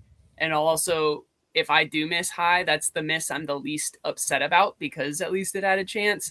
But it didn't. You missed. But it never had a chance. It never. That's what I don't get. You don't. If you throw it into the basket or you throw it over the basket, both of those didn't have a chance of going in. And if you want to say, well, the one you threw over the basket could have dropped in, I could have said the one you threw it at the basket could have lifted up. It makes. I don't understand how that. Can you help me with this, Yuli? Am I missing something here? Am I way off? You're way off. Yes, I am way off. 1 billion miles off, maybe. Okay, so you're talking about like short putts. Let's say 60 feet.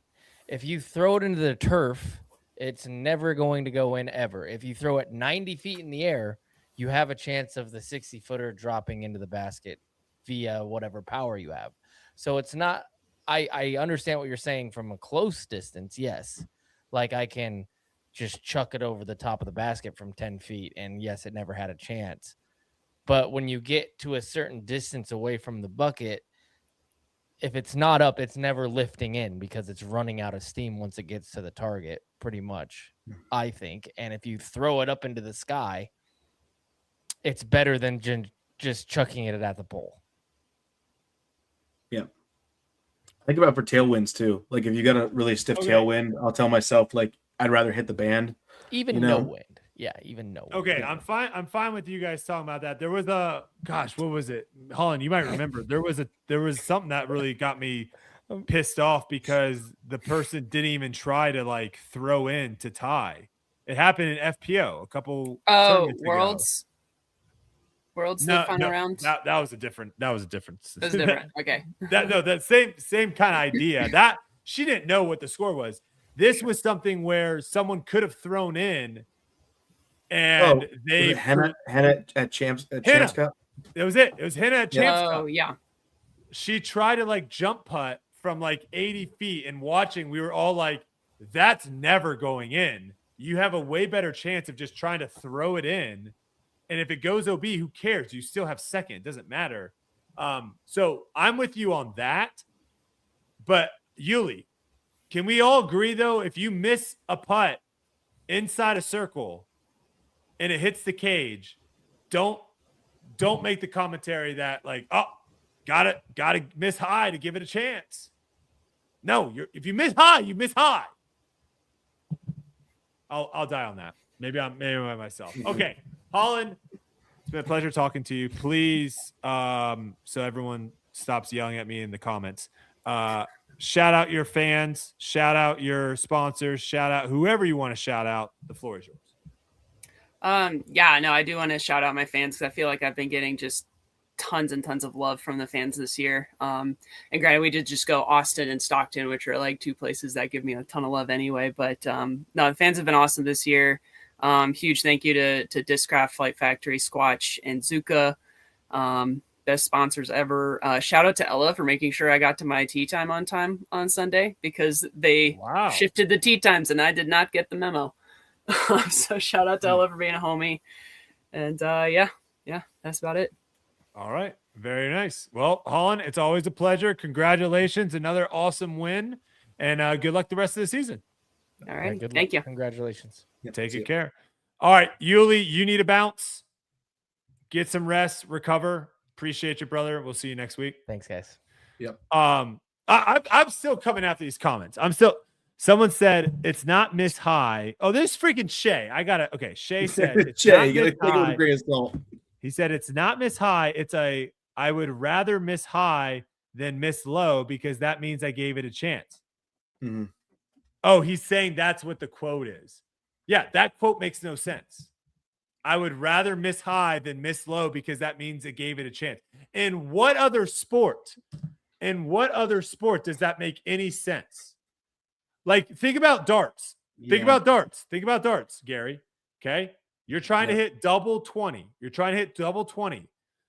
If you miss high or miss low, they're just saying you missed. In basketball, when you take a shot from, again, I'm going to say from the corner, okay, because we're not having the backboard. If you take a shot from the corner and you airball it on the other side of the basketball hoop, no one's like, well, at least he was long. He gave it a shot to go in. No, he missed. It's a miss, guys. This is not I'm throwing something up in the air and I'm hoping for a good outcome. You're aiming at a target. You either miss or you don't miss. Yeah, I think for crazy? For a standard putt, I totally get that. For me, it's like situational. If you are putting with a tailwind, you got to know you got to put a little bit higher because the tailwind's going to knock that putt down. And so, like, if you just putt it and it goes into the ground, like, you never even gave it a chance because of the conditions. But if you're talking about just a circle one putt, 25 feet, and you cage it, whether you cage it or you miss it high doesn't matter. In fact, some people could argue that caging is better because at least it stays close. Timeout. Forrest will off by says basketball people do want to miss long and it can bank in. No one in the history of basketball will ever say that when I'm shooting, I'm thinking about shooting long so it has a chance. You're trying to make the shot. This is Gary. This is binary. This is binary. It's 1 or 0. Mm-hmm. That is what it is. It's 1 or 0. Well, I agree with you on the basketball thing. That's for sure. Because if you're trying to bank it, you're still trying to hit a spot. This is different than golf. Okay, you know why it's different than golf? Because golf. Okay, let's talk golf now. Okay, golf. Certain times missing short of the pin, very bad. Long of the pin, good. So what they do is they don't say, hey, I'm going to try to land this in the cup. They pick 5-10 feet past the cup and they hit to that. They are actively aiming 10 or 5 feet past the cup. No one is actively aiming to miss above the basket. Everyone is trying to make it in the basket. And if you miss high, bad putt. If you miss into the cage, just as bad as a putt. Now, Gary, stay with me. I'm with you. There's OB directly behind the basket. Yep. What's going to happen now is instead of them maybe aiming for where they normally aim to make a putt, they might shift that aim down 6 inches. So now they're more likely to miss in the cage than over the basket, because if you miss in the cage, you don't go OB. You miss over the basket, you go OB. Mm-hmm. But they're still aiming to make the shot. They just changed where the aim is. Is anyone crazy about? Okay, maybe I'm taking crazy. I think yeah. I think most people, they putt not to miss instead of putting to make it.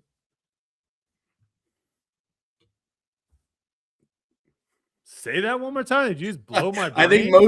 I think most people approach putting as if they're defending the miss than they are trying to make it. Well, that's not right. No, I'm saying that's how a lot of people approach putting, as opposed to. So you're saying most people that putt are doing it incorrect. They putt defensive. Like we talked about this, like with Henna. She putts not to. She doesn't putt to make it. She putts not to miss it. I'm with that. I'm with that. But how about tonight? Every single person having the same opinion you do, man. It's just everyone was coming on alive, here. Baby. It was a good night for Brody's Takes. It's good to be alive. Okay, let's roll through a couple things. Let's roll through a couple things here, because there's still some stuff I need to get to. We got to talk other things through the tournament. I kind of want to run through the scoreboard a little bit, just to give some shout outs to some people. But let's start with FPO real quick. Mm-hmm. We'll roll through FPO real fast. What is your take on Silva? We have the video here. Silva put together. I don't know if she put together this. I don't know. She either put this together or someone else put it together, and she shared it on her story. I'm not entirely sure where she got this video from, but she posted this video, which we'll show you guys here in a second. It's under the OTB Open recap, Mike. And she posted it with SHIT happens, I guess. Now, okay, there's one putt. There's another one. Well, she made that one. Missed that one. And if someone would have just told her to miss low. So I guess it's just those two putts. But what is your take on this? Because is this her just having fun and just goofing around, or do you think she actually thinks that this was bad luck? Do you think she actually thinks she got screwed with throwing 100 miles per hour flat high up into the basket and then not staying in? My honest opinion is that it's very easy for a lot of pros to blame the basket, the wind, a spectator, than it is to just talk about how that putt was not a suitable putt for that particular moment, for that particular basket or angle. Because this is where I'm at. I do think you have to have some sort of what's the opposite? What's there's confidence, and then there's what's the other word? Arrogance? Is that what I'm thinking of? Anyways, to be the best, you do have to have this idea of sometimes when things don't happen, certain times it is good to be like, that was a weird thing. That was out of my control. That's not me, right? Cockiness. Thank you. Cockiness. Yeah. You do sometimes need to have that for certain things, to be like, you don't want to be second guessing yourself, right? So you just say, hey, we see this in fighters a lot. Fighters, something crazy will happen, and they'll just be like, that was a one in a million. That'll never happen again. And they go in with the confidence they need. However, this is something that I don't think Silva should do. This is one of those things where it's like, I think she needs to look at her putting, because her putting was not good this weekend, Gary. Yeah. She missed a lot of putts inside the circle. I think this is something that Silva needs to look at and say, hey, maybe it's the way I'm putting that's causing this, and not so much this is like a basket and I'm just getting unlucky. We've been seeing that happen a few times this year where I'm not as confident in Silva's putts as I have been in previous years. Because there were a couple like at even at Champs Cup that she just was from 12 feet, looked like she was just checking out on the putt. So yeah, definitely something to be concerned about, especially when like, you know, I think we model Silva a lot after what we've seen from Kristen, that person who's like consistent and consistent. So I don't know, as Silva gets like more, I don't know, she's getting more personality on tour. So I've heard people saying that she's like trying to open up and be more whatever. But she should take a look at the posts. Yeah, I don't Yeah. hate the post. I like the engagement that she's putting out there, but Yeah. this is one of those things where it's like you need to change your putt. A different putt goes in. And I don't know. I said this kind of in my YouTube video as well. I think a lot of times people just throw the disc at the chains and they have this assumption that if you hit the chains, it's going to go in. Where it's a basket. You're actually trying to make a disc go into a basket. The chains are just there to kind of help it go in. They're not necessarily going to stop everything and drop it in. So like the more people can putt, you know, people said Climo on here in the comments. Yuli's another one. There's some people that have this putt that it's not coming in 5,000 miles per hour. Now, there's also the other side of the coin that I've heard from some pros that say, I just putt fast and I know that I'm going to get some cut throughs. But me putting that fast, I'm going to make a lot more putts that way than if I putt soft. And if you want to go that route, that's fine too. Yeah, I think whenever I hit like dead center and it cuts through or spits out, I never tell myself it's a bad putt. It's always like, well, I hit the basket right in the middle at the angle that I wanted, and if it went through, it went through. So what? I'd rather have that. So I mean, I think it's fine to lean into that mentality of I'm going to hit 15% more putts than my average competitor, because let's be honest, if you could putt at a really high rate in the FPO field, you could dominate in the FPO field. You do very well. You know, if I'm going to miss one or two putts every so often. So so they announced the PDJ password for live scoring on coverage. And someone, I mean, to be fair, or this was actually maybe best case scenario. They were very nice that I'm trying to remember, like if you had the password, I think you could theoretically go in. Stats and do a lot of damage. But they just made everyone on Lee Card, Simon Paul, Gossage, and Isaac Robinson ace every single hole. So that was interesting for a second. Yeah, they could have done a lot more than that. I mean, that's why like you try to keep them interesting or difficult to guess. I mean, we had an issue. I've heard people before talk about how like they've named their event, like they named the thing challenge, and then somebody logged in another part of the country playing another tournament is logged in as challenge, and they're like, what? How is this random person from Utah in my tournament? It's just, I don't know. That's crazy. Whoever put it up there. I want to speak to the production person for these events, because we talk a lot about the catch cam stuff. We got to get someone from production on here to talk about what goes on behind the booth. They never will. They'll never do it. Owen Scoggins. I mean, this is probably about as good as she was going to finish, realistically. You know, she said it herself in her interview. There's just a lot of holes out there that she's just playing for par. Or if she, you know, unlike Holyn, who maybe throws a bad tee shot, can make up for it with her second shot. I mean, Owen shooting the round that she did in round two, shooting 12 under par. Like, I don't know if she could have done much better. You know, like her ceiling on that course is so much lower than some of these other players just because of, and also it sounds like too, one of the things that also kind of she was struggling with was her forehand. She was having some issues with her forehand, so she wasn't throwing it as much. So hopefully she's not too badly banged up. But she made 4. She was 4 of 7 from C2. I mean, I think it would be. I don't think it's beyond the scope of reason to say she could have averaged, 7 under and had been right there. Tied. Yeah, for sure. But to my point is like her 7 under is like a really good round, and like Yeah. a 7 under for Holyn is like, not great. So her 12 under, like that's what I'm trying to say. Like, I don't think she could have played any better. Like that's almost like she played perfect and shot 12 under on a course like that.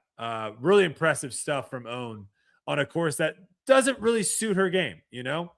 Yeah. And again, we're not saying, because we have been, knocking her on the distance a little bit, but the thing is like, Ella on some of these holes that are par 4 573, Ella is having less than like 200 feet in, and that makes a massive difference. 200 feet to like 250, 260. That's a massive difference. So, do have to talk about Ella a little bit. Showed really good signs of some really impressive disc golf the first round, shooting 11 under. She finishes the tournament 19 under. So she shoots 11 under after round 1, finishes shooting 8 under combined for the next 3 rounds. You could just tell that her putting was just not there. I think the first round, I'm trying to see, let's see. She had 1 putt at 20 feet. She made 2 putts at 20 feet. Everything else was inside of 20 feet. Yeah. And a lot of like 2-footer, 3-footer, 10-footer, 10-footer, 2-footer, 8-footer, 6-footer, 10. I mean, she was throwing the heck out of the disc. And I think the second round, I think she has clanked the first putt. She had a birdie putt on the first hole, clanked it. I think she clanked her second putt on the second hole. And you could just tell, like, I think from that moment, she was just putting a lot more pressure on her tee shots to try to get close. 60% for the entire event. She was 26 for 43 from. Yeah, people bring up Macbeth at Champions Cup when he basically shot the winning score and then was just never able to kind of get over it. Kind of nuts. Some of the young guns, we kind of talked about them a little bit. Names to be looking out for, guys. Rebecca Dawn. I forgot. Cuevas. Young player. Katrina Allen with a top 10. Anakin with a top 10. Sorry, not top 10. Sorry. Katrina Allen top 15. Anakin top 10. Some good foot finishes there. Emily Weatherman, good finish.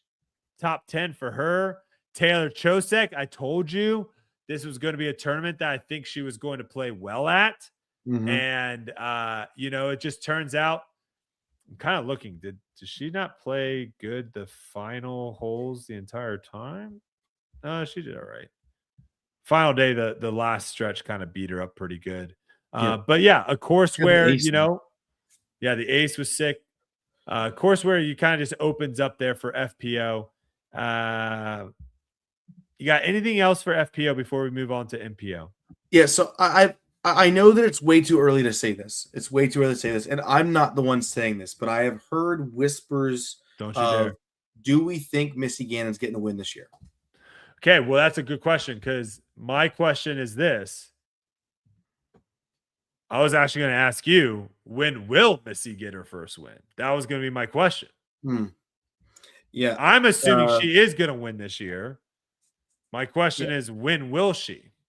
I assume she will. Not to say that she needs us to win, but if there's like an event where maybe some of the Europeans are taking a break and she's just trying to square up against Holyn and Own, I could see Missy taking down like an Idlewild. I could see. Yeah, I like Idlewild. Yeah, Idlewild's a good one. I could see her winning something in Europe too, honestly.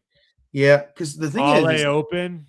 Missy's one of those players that could win almost anywhere. So it's hard to say that there's a place that she's specifically going to win at, or that she has a better chance of. And she's been in the mix, but not in the mix. Like, she's in the top 10, but it never feels like she's in contention to win this year. It's just kind of weird a place she's in. But I've been hearing the narrative from people of like, is this the sign that Missy's slowing down? Who's her? Do we know who her partner is in doubles? No, but I can tell you. Wouldn't that be crazy if her first win is in the doubles thing?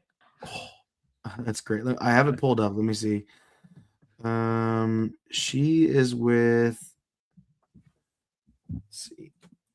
Missy. Hey, She is Big with Rig. Paige. I'm on a podcast, brother. She's with Paige Pierce. Real quick, Gary, let's just not talk for a few seconds just to show Big Rig what happens when we don't talk.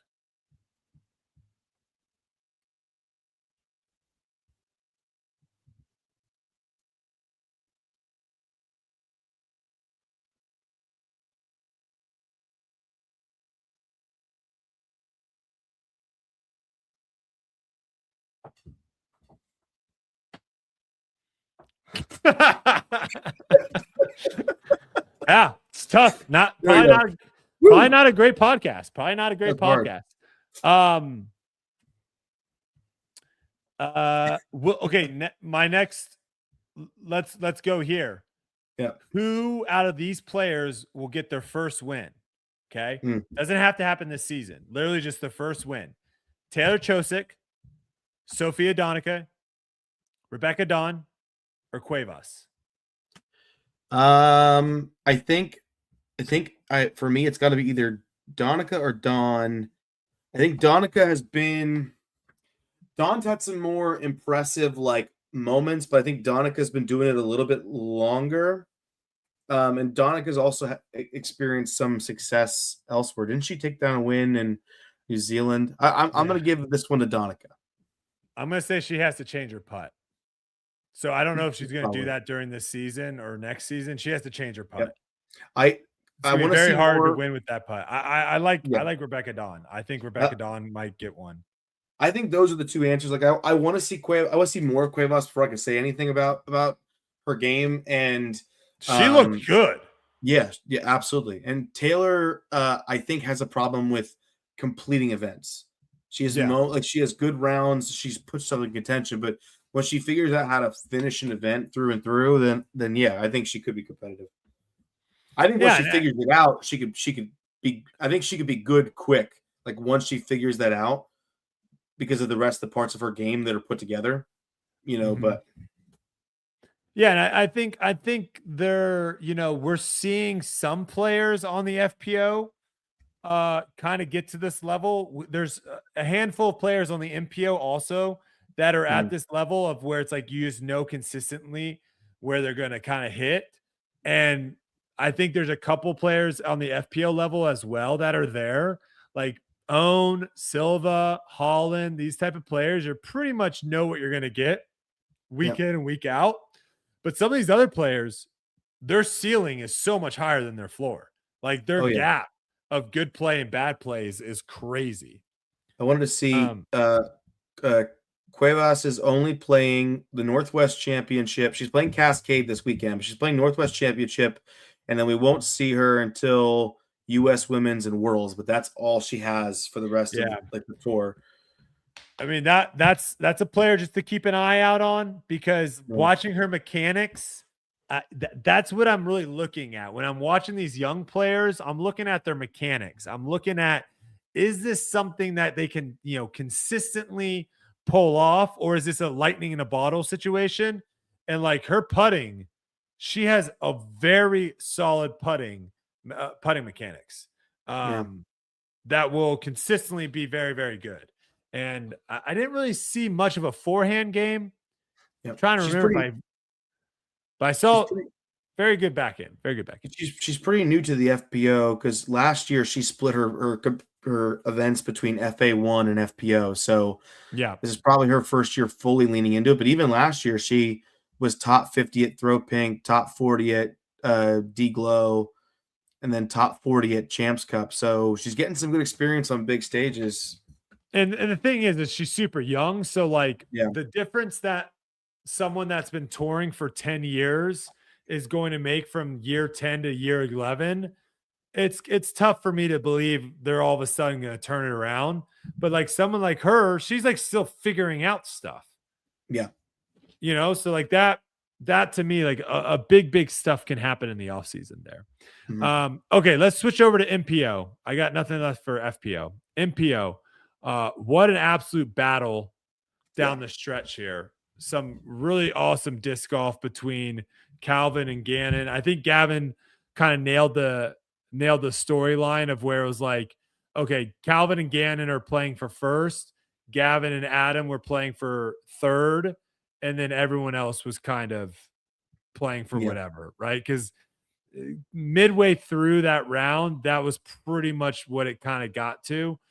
Gannon is an absolute monster to beat at these 4-round events. An absolute monster. Had this tournament finished after round 3, Calvin would have won by 5 and Gannon would have been in second. But like, that's the thing with Gannon is, and I'll say this too, Gannon was the only player to shoot every round 7 under or better. Like this course, it didn't even get that windy, really. The first 2 days weren't windy at all. And then the last 2 days, it got a little breezy here and there. But from what we've seen from this course before, it didn't really get that windy.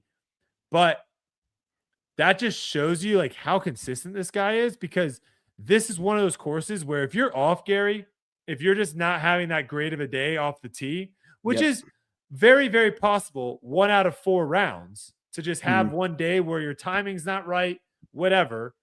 Like going through the leaderboard, every single guy had an off round. Calvin's off round was his final day. He shot 5 under. Gavin Babcock, he talked about it. His off round was, I believe, round 3, shot 1 under. Adam, he shot 5 under in the final day and shot 4 under the first round. Like these guys had some off rounds, and Gannon is just like, was just consistently bink, bink, bink, bink. But I got to hand it to Calvin, because Calvin did not have his best stuff.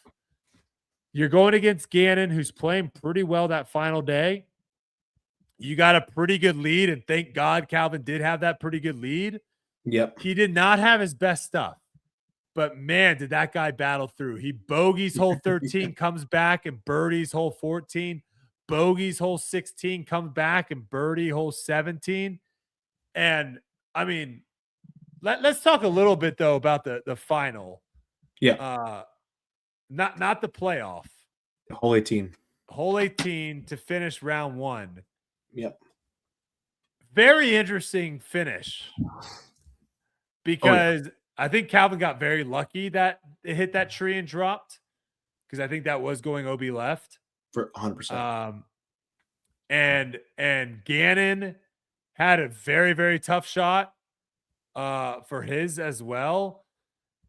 I want to see more holes. And again, it's tough. It's tough. I get it. We can't make disc golf courses. I get it. But by golly, that hole 18 is such a well-designed hole. It's one of my favorite on tour for 18. Like, one of my favorite finishing holes on tour. You have low ceiling off the tee. If your disc normally that hole plays into a headwind or a crosswind. So that hole, I don't think I've ever played that hole in a tailwind. So that the disc off the tee tend to always rise, and that's where we saw both Calvin and Gannon. They kind of like overdid it and overcooked it and it turned over because they were worrying about the ceiling too much. So I love that. And then if you can get your disc to finish left, which is tough to do because there is that hill, if you can finish left, then you have a more of a straighter shot over the water, hyzer in. But if you go to where like Calvin and Gannon were, you have that low hanging limb, which just makes that second shot so hard. And I love the fact that we're watching those guys have to try to figure out what am I doing here? I love it. Yeah, I mean, that was the most I've ever seen someone struggle, I think, over a shot was Cal. At one point, Calvin had like 5 or 6 discs out trying to come up with some decision. To see both him and Gannon take the time extensions. And what I like about the hole is Gannon got a little bit luckier to be off to the left more, but the hole had like shrubbery or whatever built up so that he still didn't get rewarded for being a little less bad than Calvin was. The part that was the most curious for me is, I think the question we all have is, why wasn't Calvin choosing to lay up, especially when if you were to go stand behind Gannon's lie. I think it seemed crazy, but Calvin answered that question for all of us, which was, is Gannon Buhr? Yeah. Like Calvin, we've had him on the podcast before, and he's very much the aggressive type, right? Yeah. Like it's kind of interesting because his personality is so like lay back and chill, but when it comes to like him actually throwing shots, he always tends to go the aggressive type. Like if he has a chance to make a birdie, to throw a great shot, he always goes that route, because the way he kind of views it is like he would much rather go for that shot, mess up, and then Gannon go on to win, than him lay up, Gannon goes for a crazy shot, and then wins that way. Yep. And I'm kind of with him in the sense of like, it is Gannon Buhr. Like if Calvin lays up there, I don't think Gannon's laying up. I don't think he is. Yeah. And I mean, look what Gannon did. Like Calvin essentially kind of did lay up in the sense that the disc hit and dropped, and then Gannon throws this crazy flex forehand that gives him a putt that he normally makes, doesn't make it. Calvin comes up, bang, bang, bang. Yeah, I don't know. It's really, really fun to watch. Really, really fun to watch. People don't like Calvin's dart throw practice stroke. I mean, whatever. I mean, there's way more annoying people on tour than Calvin doing the dart thing. It works for him. He putted great, made some huge putts down the stretch. Oh yeah.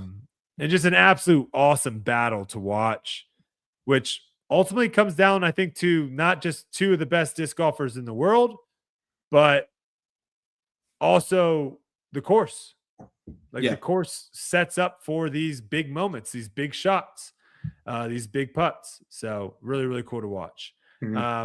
Anything else from the MPO side? Zachary Nash, shout out to him. Really, we've been talking him up. Really, really good showing from him. AB, kind of like a sneaky top 5. Adam Hammis, great finish for him as well. Not much else. Yeah. And then like Yuli's point, you're seeing Parker Welk, another guy that has a huge forehand. We're seeing some of the big forehand guys find some success out there. Where did Sully finish? He didn't play. He's there you go. Yeah, he was sick, I believe. I think he's sick. Did I expect more from Yuli this week after his big win? No, I mean, this course is just not a course that suits his game. And he knows that. Yeah. He goes out there and he plays really well. He probably gets top 20. This is like a top 20 course for him if he plays well. Yeah. Shout out to Sexton, though. Sexton, I feel like he does this once a year where he has like a 50-footer, 45-footer on 18. He has to make it to cash, and like he always makes it. So shout out to Sexton there, coming on tour and just making cash like that.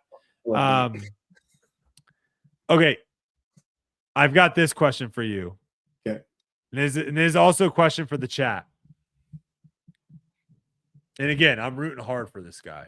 Just letting you know, I want to see this guy win. But I have to be honest. Do we think Aaron Gossage will ever win? He missed 14 putts inside the circle this past week. Yep. I think he can. I think can he? Yes. Will he do it this year? No. No. It wasn't a can. It's will. Will. I think he can win as well. He's got the capability to win. The question is, will he actually do? Being able to do something and actually going out and doing it are two different things. There are enough courses where players who I didn't expect to win have won that I have to say yes that he could that he can win. He's going to get a win. Not can, will. He will win. He will get a win at some point. Gary is saying he will win. I don't think it's going to be this year, but I think he will win at some point. Okay.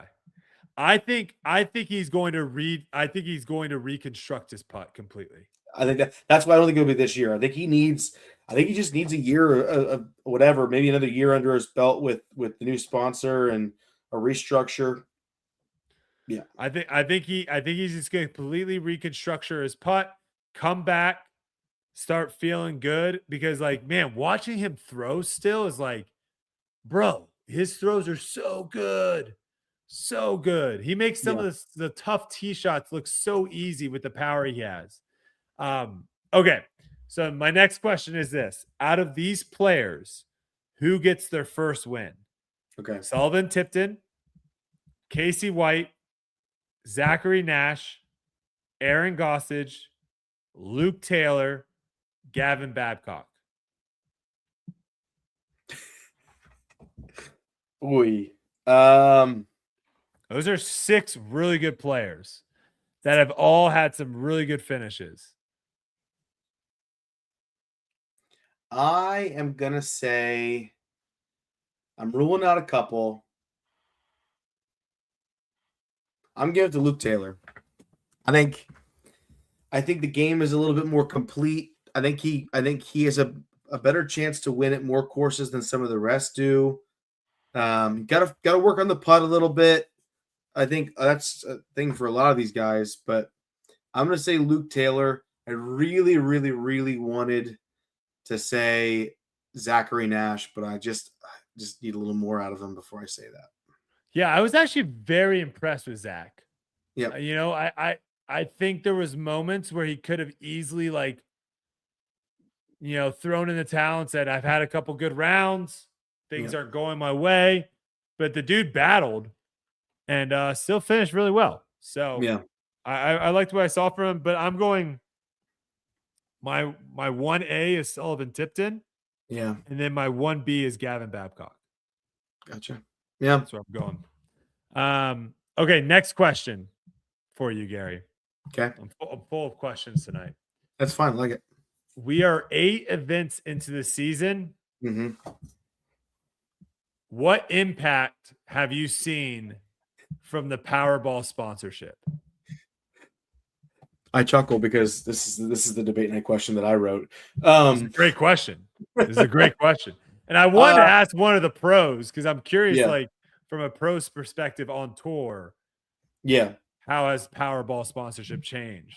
Yeah, I definitely want to come back to that one with Yuli for sure, because obviously I've not been to a tour event yet. I have some I'm going to this year, but from a spectator who watches coverage right now, I don't see much difference other than like there's just some different media. The media looks different. There's some different graphics packages. I got to watch a couple of the Ace race things, and boy, oh boy, not great. I mean, fun for the people on site, but like, oh Not my word! Yeah, I think the CTP on one of them was like 87 feet. It was tough. It was tough. Yeah. Can we fix anyone watching this too for the Disc Golf Pro Tour? Please fix the hour of free coverage on YouTube. 2 things.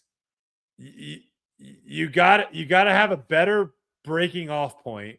They still haven't fixed that. They're just breaking off in the middle. Whenever it hits an hour, they just break off. Does not care at what's going on in the coverage. They just break off. It goes to Brian Earhart being like, our free hour. Same video every time, right?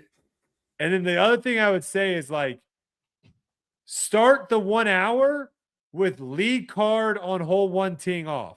Like when lead card hole 1 starts to tee off, 1 hour of free coverage starts. Yeah. I mean, they're starting it and we're seeing like lead card practice putting. And then by the time they start, it's like we only get like 35 minutes.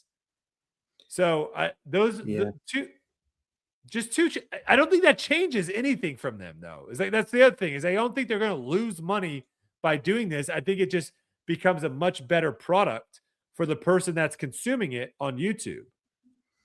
Yeah, no, I agree. I would love to know the list of, I'd love to ask in a vacuum someone like Jeff or whoever's over there at this point in the season, what experience would you have liked to have it, had on people? Like what, if you, in an ideal situation, a fan on site and who FanDuel watches, what would they be able to call out as major differences because the sponsorship exists? And then maybe a third one, which is what experience would an ideal player have because Powerball exists? Because I don't know that I'm watching this year and seeing anything different than previous years, other than, like I said, some minor changes. So this is what I think should have happened.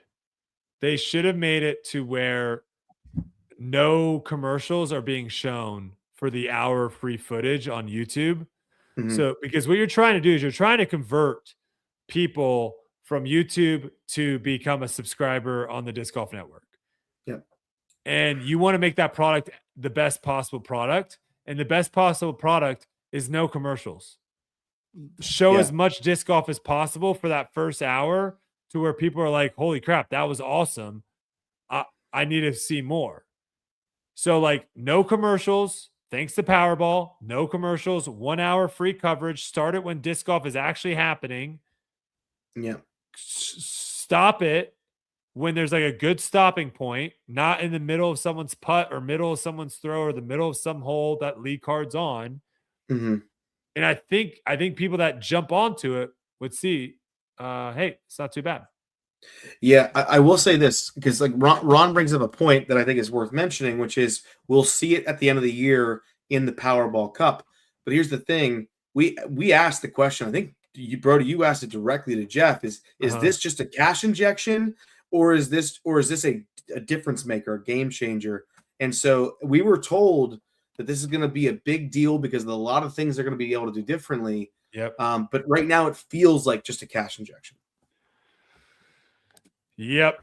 That's what I'd love to be proven wrong. Like I'd love for us to see some big things happening here. You know what? But you know what could be happening too that we don't know is behind the scenes. Like they could, if it wasn't for Powerball, they might have had to lay people off. Yeah. Right? Like we don't know that. Like they Powerball sponsorship might be covering certain people's salaries that are helping the tour be what the tour is. Yeah, exactly. Because they had jobs that were available. Like we've seen some of the jobs they posted earlier this year. I've seen the person who's gotten that job, and they're doing some fun things that like are neat that have different segments. But like, they were hiring people to be marshals. We saw that's going. Yeah. Just I don't know. All right, I've got two other stories because I actually don't. Do we have the tour? Do we have the pick'em? I didn't see a pick'em update from Edwin. I didn't see a pick'em update from Edwin. Oh wait, no, he did. He sent one a while ago. Hold on. Gotcha. He did. He said, yeah, he said this was the craziest week of pick'em ever. Grip Locked hit all 6. They got both second place finishers. We Tour Life, we got 4 out of 6, but we picked both winners. So we got kind of screwed a little bit. Goose got 11th, Paige got 12th. Mm-hmm. Tough. Grip Locks ends up beating us 71.5. We ended up getting 71 points. Wow. Yeah. So crazy week. That's 3 weeks in a row they've closed the gap. Shay Stevens says Powerball. We're gonna do stuff for you, but don't make it public so Brody talks about us every week. Oh, fair point. And they put a billboard up. That counts for something. Yeah, I got the photo. We have a billboard in downtown Portland for the Disc Golf Pro Tour, June 4th through the 7th. Not bad. I would love to know, like, there's just so many things that I find very interesting in this world. Yep. Because, I think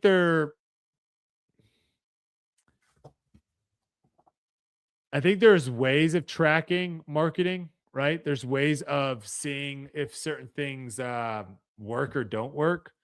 Yeah. But like McDonald's, like there's no way, and maybe someone correct me in the comments if I'm wrong here, but I have a hard time believing there's a way of them tracking a commercial. Like if they show a commercial, how do they track how effective that commercial was? Like I think a lot of times the advertising that company, like these big companies do, a lot of times the advertising is just kind of like, we got to keep getting our name out there. and maybe show something of like, hey, we have this chicken wrap, or hey, we have whatever.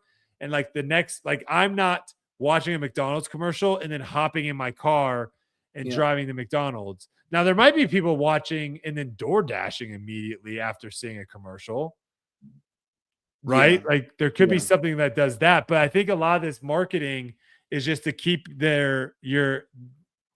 keep you in their head. So next time you're like driving down the street and you see a McDonald's, you're like, oh, I need to go get I saw whatever. Like they're buying brain space is what they're doing. And one of the things is typically a lot of those times the commercial is part of a larger ad campaign, and that's just a spin of the ad campaign, and there are other ways they can track like their the conversions on whatever they're trying to do, elsewhere when they have when McDonald's has their monopoly, they're, whether it's commercials, it's in-store marketing, it's ads, whatever.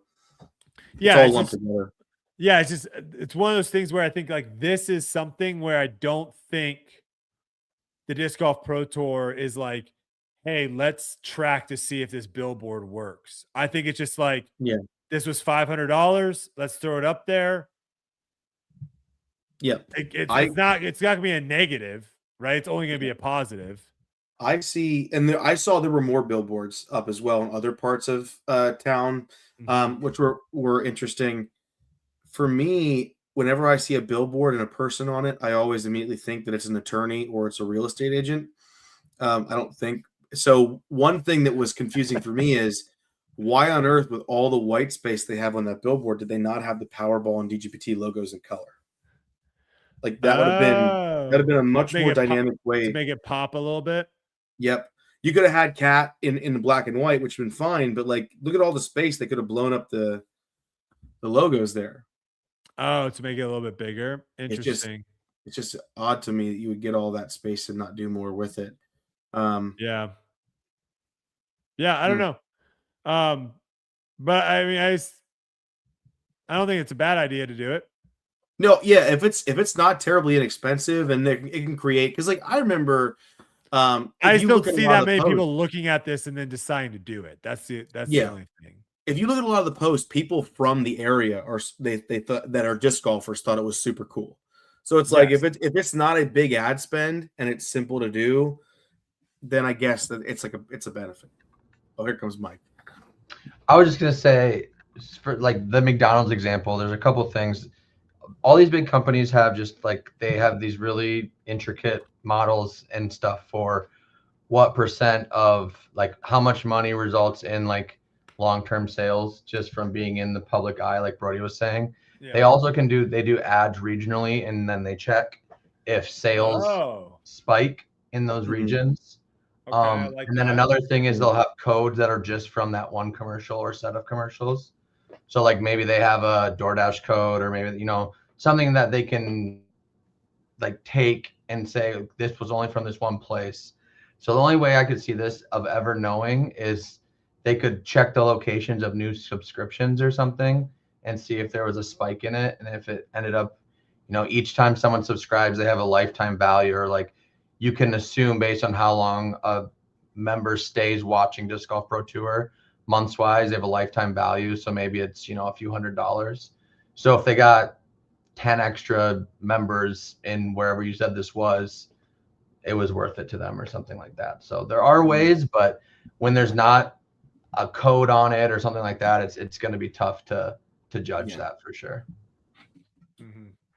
Yeah, good point. James Wilmuth says, in regular golf, it's better to miss long than leave it short. The same thing in disc golf. I was biting my tongue on this earlier. I just am hopping in to say one thing. I saw a lot of people saying that, like never up, never in and stuff in golf. But like, and Brody, I don't know if you're going to agree with me or not, but a lot of like the people that I follow in golf and some of the guys, especially the more like analytical guys, the biggest, like the worst advice in golf and putting is to never leave it short. Like that's just like, you're just supposed to try to get it to the hole, because if you never leave it short, your off putts will be way too far. And like if you're supposed to try to make it, because ones you hit too hard will go slightly past, the ones you hit too short will go slightly below it. So Like even in golf, like a lot of people were saying that example, but that's kind of old advice at this point. Yeah. Anyway. What I would say, it's situational. So there are certain times in golf where I am trying to die the ball into the cup, which makes when I have a big breaker, for example, when it's breaking a lot, I actually have the best chance to make it in the hole. The hole becomes the biggest when I actually die it into the cup because it's actually curving into the biggest area versus if I'm trying to putt through the break, I'm now making the hole smaller because it can only go in this certain little area, right? And so dying speed is something that you hear a lot. Also, if you're putting downhill, you want to try to have it die into the cup because if you putt past it, it can just go forever. But I will say, like, if you have a 5-footer, flat, slow greens, yeah, ideally you want to put power on it where if you miss, it's going to be like a foot or two behind the foot or two behind the cup. But that's a completely different thing. What we're talking about there is we're talking about a ball on one plane the whole time. What the equivalence to that would be the speed at which the disc goes into the chains. So Gary throws his putt directly into the chains at 10 miles per hour. I throw my putt directly into the chains at 20 miles per hour. That's what you're saying. We're not talking about launch angle. And that's what I'm saying is like if someone just misses because their launch angle's too high, that makes no sense. So I don't know who said it. I was trying to find it to shout him out, but somebody commented for their putting strategy is they aim away from the basket. That way, if they miss, it was on purpose, and sometimes it accidentally goes in. So, shout out that. Okay, let's end it tonight with a fun video. And I would love to hear from both you guys. Actually, how would you play disc golf in conditions like this? Oh yeah.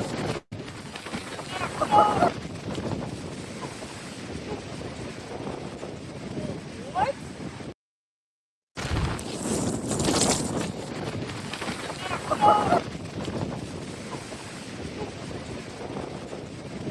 What? So like if you're playing, you're playing in a tournament, you have no choice. He was trying to make short. You have no choice. What are you doing here? I'm rolling my ankle and 888ing or whatever the one is. Ooh, yeah, I'm definitely giving you an 888 for that one. 999. Not worth it to play. No, not worth it to try to make it happen. But let's say if it rolls up on you, but Mike, let's say you're having a great round. You're an amateur. You're winning. You're in the lead. Yeah, you're in the lead, and this rolls up on you with 3 holes to go. What is the strategy here? Upside I think you got to upside down, right? I think you got to go upside down on a knee, scuba, and you're just like sliding the thing on the grass. You text your friend to bring you one of the judge or the wizard training putters. That's illegal. That's no one's illegal. Gonna check. No one's gonna check. No one's gonna check. Oh. Your buddy shows up with a box like he's serving pizza with a 225 gram putter. That's one of those things where if they played, do they do tournaments where it's a shotgun start? Is that a normal thing in disc golf? Yep. Imagine if you had a tournament where it was a shotgun start and like something like that happened and like your last 3 holes were all headwind and like the person you were competing against was like all tailwind. That would piss me off. That would piss me off. Piss me right off. Yeah, that does happen. I mean, that's where like I think you pay attention. If you know there's going to be any weather, you bring a couple discs that are suited for it. But that kind of wind doesn't really matter what you have. Just grit your teeth and bear it. Upside down putter. A floppy disc might be good in that. Has anyone thrown floppy discs in that super windy condition? Like, is that? Oh, I don't know. That might turn into a kite. I had an old, really heavy blowfly. I had like a 180 gram blowfly that you could probably use for that, and it wouldn't be too bad. Oh, okay. You guys got anything else? I think we nailed everything. Yeah. Shout out to our guests tonight.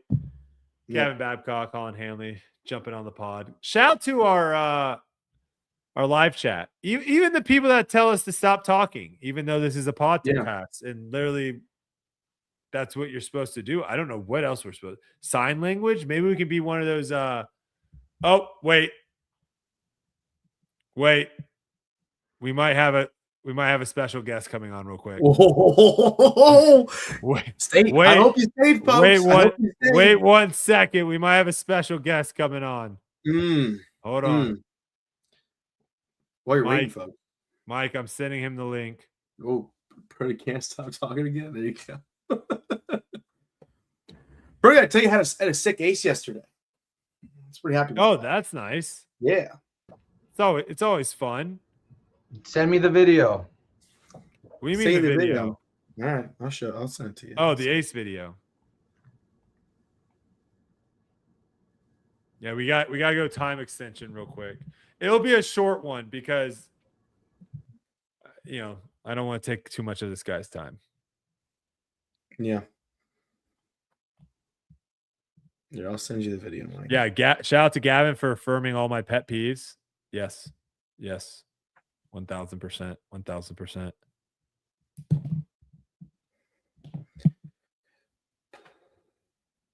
Super Sand says morning from Finland. Wow. Heck yeah, brother. Sweet. Wake up. I need to go play some European disc golf. Is that 10? Is that 10 hours? What's Finland? 10, 9? Something like that. 9 hours would be 6:30 in the morning. Yeah. Good YouTube video. Form looks snappy. Oh, thank you. I've got like no distance right now, but it is what it is. Always hope the podcast goes long, not short. Okay, that's a good one. That's a good one. That's a good Goodness. Good little switch around there.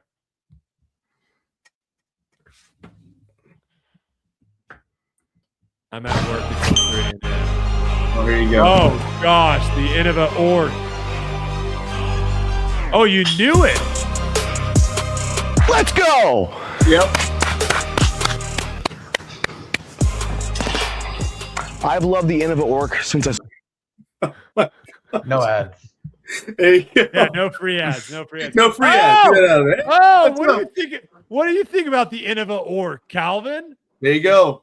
Are you used to ripping be the a Innova org out there? It used to be a go-to sidearm disc for me when I was maybe a recting intermediate level. Oh, not top 25 forehand though. Once you're in the top 25, you can't sidearm that anymore. Hey, I think it's a disc that like once you get in the top 25, you should be able to forehand. But I don't know. I haven't tried in a long time. Maybe it's still great. Have you inspected? By the way, congratulations. Sorry, I should have said that. I should have said that right off. I mean, we're watching Gary over here making aces. Did you? We won't keep you long. By the way, we'll go quick. We do appreciate you hopping on real quick. Did you inspect Gavin's forehand at all when he was doing like the one? He was showing it tonight that he just does like the straight finger. He does straight one finger thing. Have you messed around with that at all? I've grabbed a disc like that maybe once or twice before, and every time I think, man, if I actually tried to rip this, I'd break my finger. The thing that was crazy is he was saying that he has a gap in his hand. And I'm just thinking that's going to go absolutely nowhere. Okay, first question. Where does this win rank for you? Because my, from a spectator, a fan perspective, this was a very, very fun tournament to watch start to finish. Yeah. I guess I'd probably put it. Someone else asked me this question, and it's tough because I've had some pool wins in playoffs. I put Estonia at 1. I think I have to put my first win up there as well when I was in Las Vegas. So it might be 3. It's somewhere in that 3 to 5 range, probably. Winning at Jonesboro in a playoff against Macbeth. That was pretty cool, especially the ending sequence of that, because it was like 3 dogs coming down at the end. It was Paul, Kevin, and I. So I don't know, somewhere I would say in the 3 to 5 range. Yeah. No, I think we were kind of talking about it a little bit. The players, right? You and Gannon had to kind of separate yourselves going into the back 9. And everyone else is, Adam when Gavin were basically playing for 3rd, and then everyone else was playing for 5th and after that. But seeing you two guys battle down the stretch, the shots that were thrown, the putts that were made, the course itself, I think all those things built up into making this like a really, really fun event. And I gotta say too, the crowd that came out that final day, that was a pretty large sized crowd, was it not? Yeah, we had some good turnouts for sure. I mean, even if it wasn't, they let you know they were there. They were loud when you threw a good shot. So it was really cool. Yeah, there was a lot of people out there. It was cool, being on 18 and having just people everywhere on kind of both sides of the pond. Okay, talk me through the second shot, final round, not the playoff, second shot, hole 18, because I've been over there before. If you've been over there before, it's a layup. You just immediately say, I suck. I'm not good enough at disc golf to throw this shot. It's way scary. I don't want to lose my disc. I'm laying up. Or really, if it's a practice round, you just kind of kick it, 30 feet to the left and throw your shot over there. Yeah, go ahead. I think for me, it's just like I always struggle with the whole like if I were to lay up, mess up, and lose that way, or just lay up, Gannon throws a crazy shot, parks it. It's just like I feel like that'd just be a tough way to go home and like digest a loss. Like it's like I just always feel like as long as I go out swinging and I'm doing it on my own terms, I can go to bed at night and I can forget about it if it's bad and it'll be sick if it's good. But like even just like laying up to the side, like I just don't feel that comfortable throwing that little shot. So I decided to go for it and I hit the first thing I could and I didn't go very far.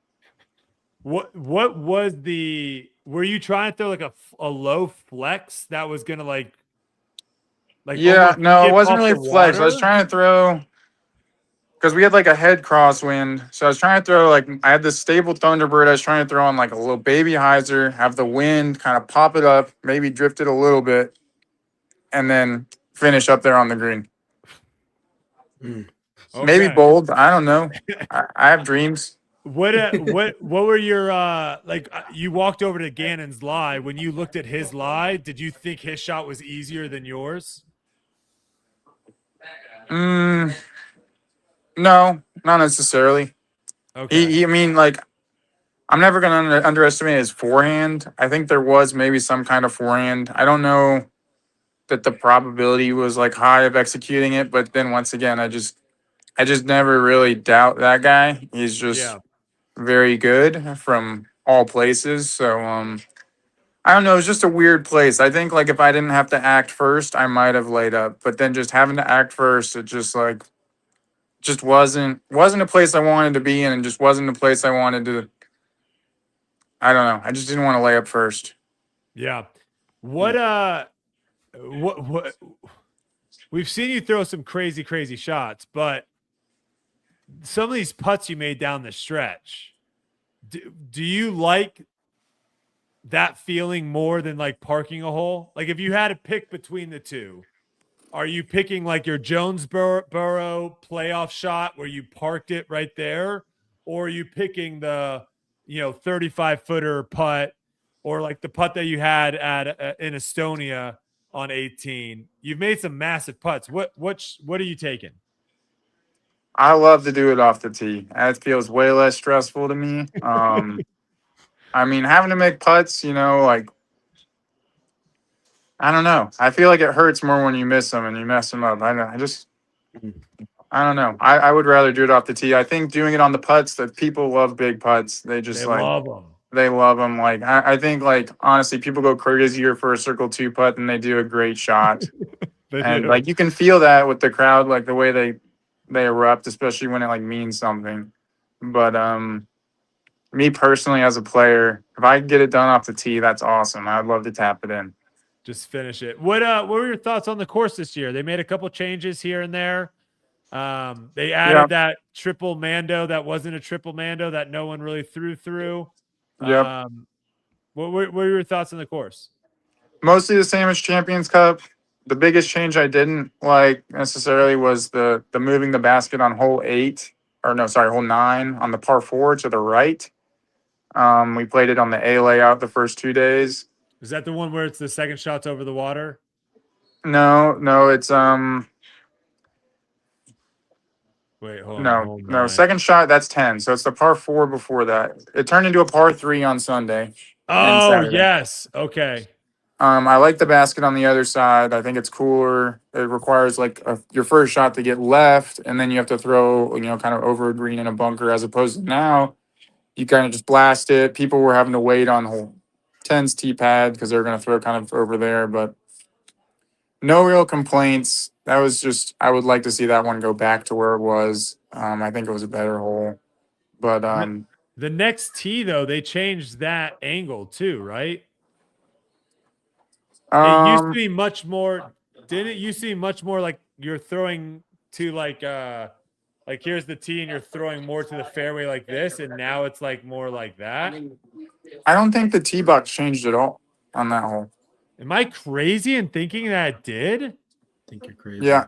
Or did the graphic just make it look like it was different? It might be the graphic. I think it's the exact same tee box, and I could be wrong, but I think it's identical.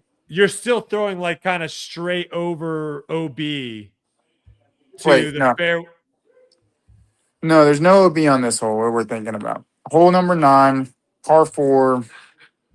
The old way that you actually were you at Champions Cup last year? No. Okay, so you would have played it when you're trying to throw this like tight left moving hyzer. There's trees like way out straight ahead. Yeah. And then if you were to get way out left, then you throw.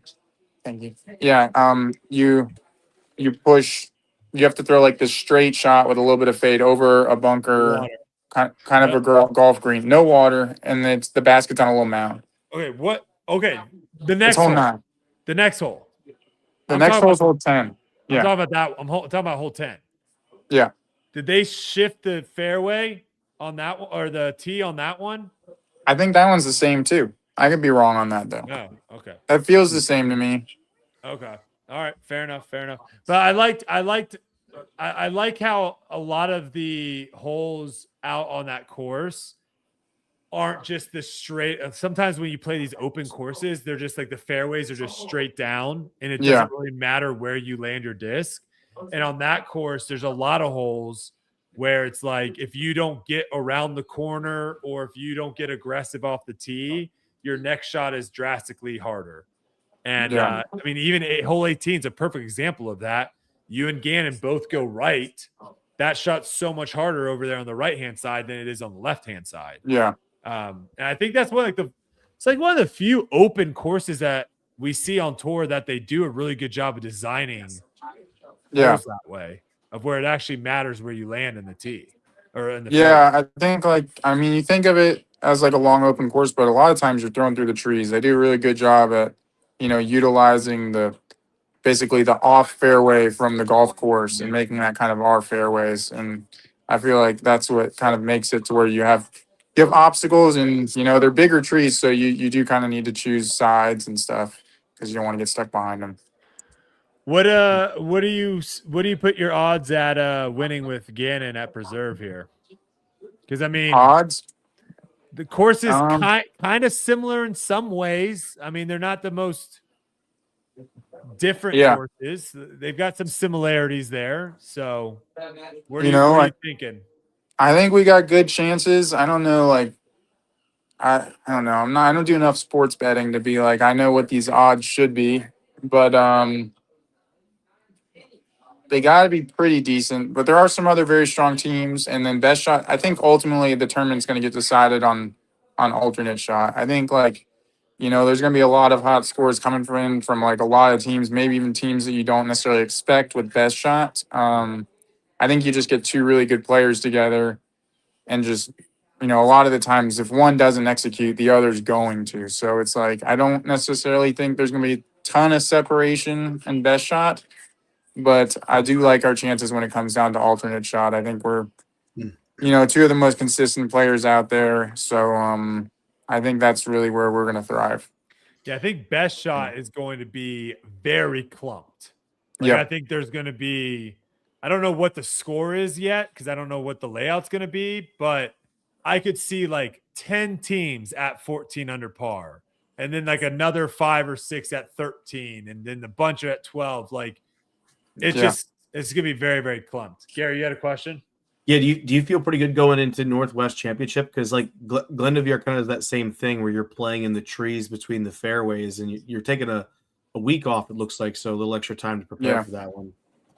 Yeah, I should be getting up there maybe by Friday, maybe to start looking at Milo and whatnot. Glendovier won't be set up, but I think, if I can keep the putt going, I think when that's going, I always have a good chance. I think, I don't know. I feel like I've done well up there in Portland before, but never great.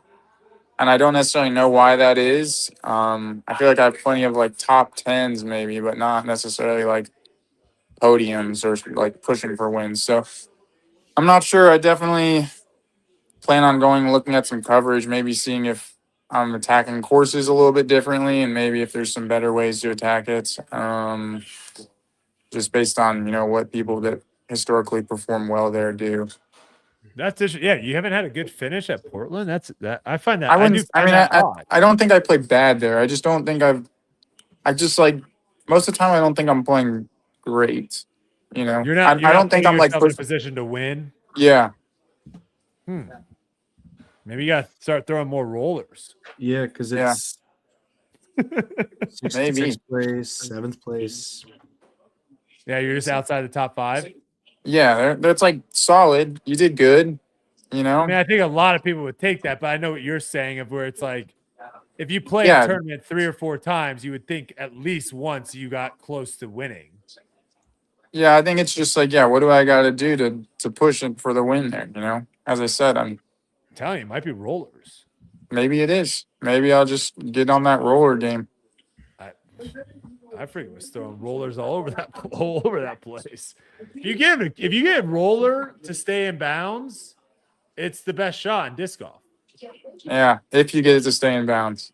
Because I mean, you're not throwing 700-foot air shots off the tee. No, I'm not. Anthony might be able to. Yeah, AB. Yeah. Did you? Were you going for it on that par 5? Did you? How did you fare on that? I didn't go for it either day. I practiced going for it, but I think just the situations I had both times when I got there, it just didn't make sense. When I got there on Saturday, I was playing significantly better than my card. I wasn't necessarily aware of what everyone else was doing, but there was no reason to like put a blow up into play. So I laid up, I played to the right and pitched over to the left and then back over the island. And then on Sunday, Gannon threw out of bounds and then he laid up. So I was at that point, once he laid up, he had to throw before me. I was just like, I'm going to throw over there with him and just try to take my free stroke and ended up getting 2 there. So I think generally going for eagle on that hole is like the chaser's play. I don't think if you're leading is necessarily the play to do because it's like you accidentally pulled the shot and now you're advancing 60 feet and throwing the same shot again. It's just not really a place it's not really where you want to be. Was that your first time extension you've ever used? It's first one I called on myself. What'd you think? Pretty cool, huh? Nah, I don't know. I think I'm not a fan. I think the rules suck. Okay. Well, I think it's just now you can have that opinion because you've actually done it. Because before you've done it, it's like, hey, you can't really hate on it. You've never done it. You've never tried it before. You can't hate on something you've never tried. I just like, I don't know. I just like. Can I give you my opinion? Yeah. You look super lame calling it. Thanks, man. I appreciate the honesty. It was tough. I was like, oh no, don't do it, Calvin. And then the commentators are like, I think Calvin just called a time extension. I was like, oh, now they're like emphasizing it. It was tough. Yeah. They spent less time talking about the shot requirement and more time talking about if he was going to call a time extension. Oh, they were like, they had like the shot clock going for you. Yeah. It was crazy. Yeah. Yeah, I don't know. I think we need to revisit our time rules. I don't know. It's not good. Yeah, it's not good. It's not great the way it's playing out right now. I don't love time extensions, but also you can't have someone sitting around waiting for the right wind either. So like, I don't know. We gotta like find something that's not this. But people were saying handing out like we're getting into Nerf. You could hand out super soakers to people, and then like after a certain amount of time, fans can just start super soaking players. I mean, yeah, I think them to throw. It's just what happens when a fan, gets out and starts shooting someone a little early. Like then what? Brawls break out. It could be brawls. It could be good for TV. It could be good for numbers. Good for numbers. Yeah. Are you trying to get yourself on a billboard this year or what? A billboard? Yeah. You said you want a dream. I'm trying to make your dreams come true. You trying to get on a billboard or what? Meta right now. I didn't know that. I mean, I wasn't planning on it. That wasn't a dream. Cat merch is on a billboard. You're gonna see it when you go to Portland. Oh, you know why? I know why. It's because if Calvin would have been on that billboard, this is what we would have seen. Dang, that's tough. That's tough break, really. That's a tough billboard. Yeah, that's tough. I don't think that's gonna sell much. Yeah. Well, you could do like a 45 degree angle. That could still that's true. Still look cool. Yeah. I'm guessing that Kat just got the best picture taken at whatever media day. She won out best photo contest or something. It's tough. Yeah. Well, hopefully you can maybe get another photo and maybe get on billboard one time. Yeah, maybe one day. What are you doing your week off? Just slow rolling up to Portland. I was here at Brook Trails today, golf/disc golf course in the Redwoods, and did some skins and just had a good time. And then that's where I still am, bumming off their Wi-Fi. There's no service out here. And then rolling maybe out to the coast, maybe check out some tide pools, and then get to Portland and start practicing for that one. Are you an East Coast or West Coast guy? Me? What do I prefer? Yeah. I guess East Coast. That's home. I love home. Okay. But I think the West Coast is always cooler, but I think it might just be because it's not what I'm used to, like it's all just so different and cool every time I see it, like these massive trees. Like I don't have trees like that back home. That is so true. Like maybe someone that comes to Florida thinks the live oaks are cool. I don't know. But Spanish moss. Spanish moss is pretty dope. If you've never seen Spanish moss and you see Spanish moss for the first time, it's a 10 out of 10. I've never seen anyone not have good response to Spanish moss. Okay. Yeah. It's just you can't play around with it because it's got a bunch of bugs in it. Yeah. But I'm trying to think, Gary, you got anything else?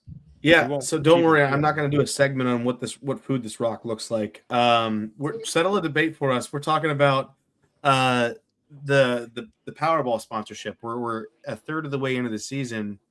As a player on tour, have you felt the presence of Powerball? Like, and if you have, like, what does that look like for you as a player? Like they hand out free scratch offs or anything like that for you? No free scratch offs. I've definitely seen the advertisements. And then I have seen a couple of the ace throw offs. Those are kind of cool. I'm waiting to see someone hit it. I want to see one of the fans hit it. That would just be awesome. Like, I mean, it's at 5 figures now, I think. Like a fan could hit 10,000, I think, right? I think it's at 10,000. Yeah. I think it might have been more. I think I might have saw a check for more than that out there. Wait, are they just writing checks like every time? Well, they have like a big check out there that I think like if you hit it, like you're gonna be posing with a big check. Oh, But I'm there's a saying, like, bucket are going they in a having big to check? purchase a new check every time, or are they doing? No, like, no. a I mean, I whiteboard? think most of those are The just whiteboard. changeable. Yeah, it's Okay, erasable. Okay. The whiteboard Yeah, check. yeah. They're like, hey, But, we got 15 of these big checks. What are we supposed to do with these things? So Yeah, they said if nobody hits it, that the pros are going to get to do it for charity. If you were to hit that ace, what charity would you be donating to, Calvin? dang, what charity? I mean, I'd probably give it to Paul's Foundation. Put it back in disc golf. Help out that he's been doing some cool stuff overseas, different continents even. So I think that's a pretty cool thing, and just keep it in our sport. It's probably a good one. But has there actually been, other than you just seeing people try to make an ace, has there been anything from a player's perspective of like, holy crap, this Powerball sponsorship has really elevated the pro tour? I don't think necessarily I've seen anything on that level. I do think, I think our payout's supposed to be bigger at the end of year tournament at the tour finale. So, I mean, obviously you're seeing it there in those checks. But I don't think as far as like your every, event to event, I haven't seen like a ton of difference. I mean, they're on the advertisements. They have like their little blow up things and stuff. But I don't think like as a touring player necessarily like quality of life has changed any because of them. I mean, but yeah, I mean, I think the payout at the end of the year is bigger, and I think a good chunk of change has gone there. But I don't know. I don't know where else the whatever. I don't know exactly what their investment was, and where all that goes. I mean, some of it's there in payout, but I'm sure some of it's just going into other things. Who knows? Yeah, I was questioning maybe a lot more like behind the scenes stuff, paying for maybe certain positions in the pro tour that weren't being able to be funded or something like that. Not so much having an impact in the foreground for everyone to see. Yeah. All right, dude. Well, I won't keep you too long. We appreciate you hopping on. Yeah. By all means, give your shout outs to whoever the heck you want. Yeah, just shout out my sponsors, Innova Millennium, Squatch, and Flight Factory. And just huge, thanks to all my friends, family, and fans out there for, always rooting me on and keeping me out here. How long did that commercial take to film? Which commercial? Squatch. We were there. It was a day. It was a full day. There was a day, like a morning portion and then an evening portion. So it was you did film in the night. Yeah, we filmed at night. We filmed in early in the morning, and then we had like the whole middle of the day off, and then we came back at night. Was it spooky? It wasn't too spooky, but I mean, we had these bright flashlights. It was pretty awesome. I got to keep it. You got to keep the flashlight? Yeah, I got to keep the flashlight. Yeah. It's called the Skyfire. It's super bright. Wait, crazy. That's the one where I think you can get in trouble for. I don't know, but I think that's an illegal flashlight. No, there's no way. I think you can get it at Walmart. There are illegal flashlights. I would check into that. There are illegal flashlights that are too bright, and if you're like shining those into people's houses and stuff. Yeah, I'm not shining into people's houses. I'm just saying, if you're like going out filming commercials with Squash in the middle of the night, and your beam of light goes into someone's house. If I go down for a flashlight, I go down for a flashlight, man. That's just is what it is. You got trouble behind Brad doing there? What up, dog? What's the trouble there? Oh, great. We're going 4 hours Rolling now. with the fellas out here. All right, Brad, we got to go to sleep, dude. It's getting late here. We can't be having you coming on here either. We got to go. I just heard Calvin was over here chuckling it up with my boy back in the winter circle where he belongs with my boy Big Ools. I just come to see what y'all are chatting about. Well, we were talking about Yuli going from tournament winning putt to last cash putt. Yeah. Dude, he went big to get that last cash pot too, homie. Birdieing 18 in a severe wind from a bad angle over the water. Absolutely. It was spicy, dude. Yeah, that was I don't think he slept well that week, and we got off to a horrendous start, so he bounced back. He played some good golf. For Calvin during the skins match? What's going on here? No, we did play. We played some golf together today, though. He carried me in some doubles. Partners against. Brad, how's his golf swing? How's Calvin's golf swing? Be honest with me, dude. He's got tons of talent, unrealized potential beyond belief. And the last shot of the day, they did CTP for to settle the final 3 skins, and he hit his best shot of the day. But all day his move was consistently to the right. He just didn't have his address. He wasn't squared up to the ball proper. That's his action's great. He's going to love the game for the rest of his Dude, I life. lost out on CTP to the guy that bounced off a tree. Yeah, Bradley Williams hit the luckiest shot he's ever going to hit for 300. Yeah. Oh my gosh. Oh, okay. Yeah, I kind of ran out of gas this morning. You know, I should have gobbled some Advil because I hadn't thrown shots or played much golf, and I went out trying to be tough guy, thinking I was going to breeze through it, and I kind of got a little tight down the stretch, and but we made some good bids, dude. We barely missed a couple of bids. Dude, It should have been closer than it was. It was a good battle up to the last 2 holes. we got the only birdie there on the golf. That's golf right. side. We did get the only birdie also. Wow, Yeah, that's there you go. impressive. A team birdie. Yeah, I hit a nice little 9-iron up there, and Calvin drained the only birdie of the day, which was cool. Calvin, you should be able to freaking sling the golf ball. Yeah. You should Yeah, be able to I gotta freaking figure out the launch it. mechanics. Dude, Yeah. listen, and he's playing with junior clubs compared to his Oh, build, what are you know. doing, Brad? Why are you giving him junior clubs? It's what Well, we got. I've got regular clubs, but he, being as big as he is, he needs a custom set to fit his long arms and, being that tall. Yeah, I think mine are like So an inch and a half longer. Yeah, you got to factor that in. He was really consistent with, clubs that don't really fit him. Yeah. There you So go. it's impressive. Yeah. All right. Well, Where's my maybe boy Big Ools at? He's He's passed tired. out. It's Yeah, he's freaking. He did a red eye back. Oh, that's right. He's probably Yeah. asleep. He's like I gotta get out of here. So Fair enough. We sent him along his way. How you guys doing? We're ending the podcast. That's what's happening. The podcast is All right, I'll let ending. you. Brody has to go sleepy Brad? time now. Yeah, I gotta wake up and run 7 miles tomorrow. Calvin, enjoy your week off. Brad, enjoy whatever you're doing this week. Gary, enjoy your week. Thank you everyone for watching, and we'll see you guys. Thank you for having us. next Sorry week. to bust in like that. So, yeah. No, you're good.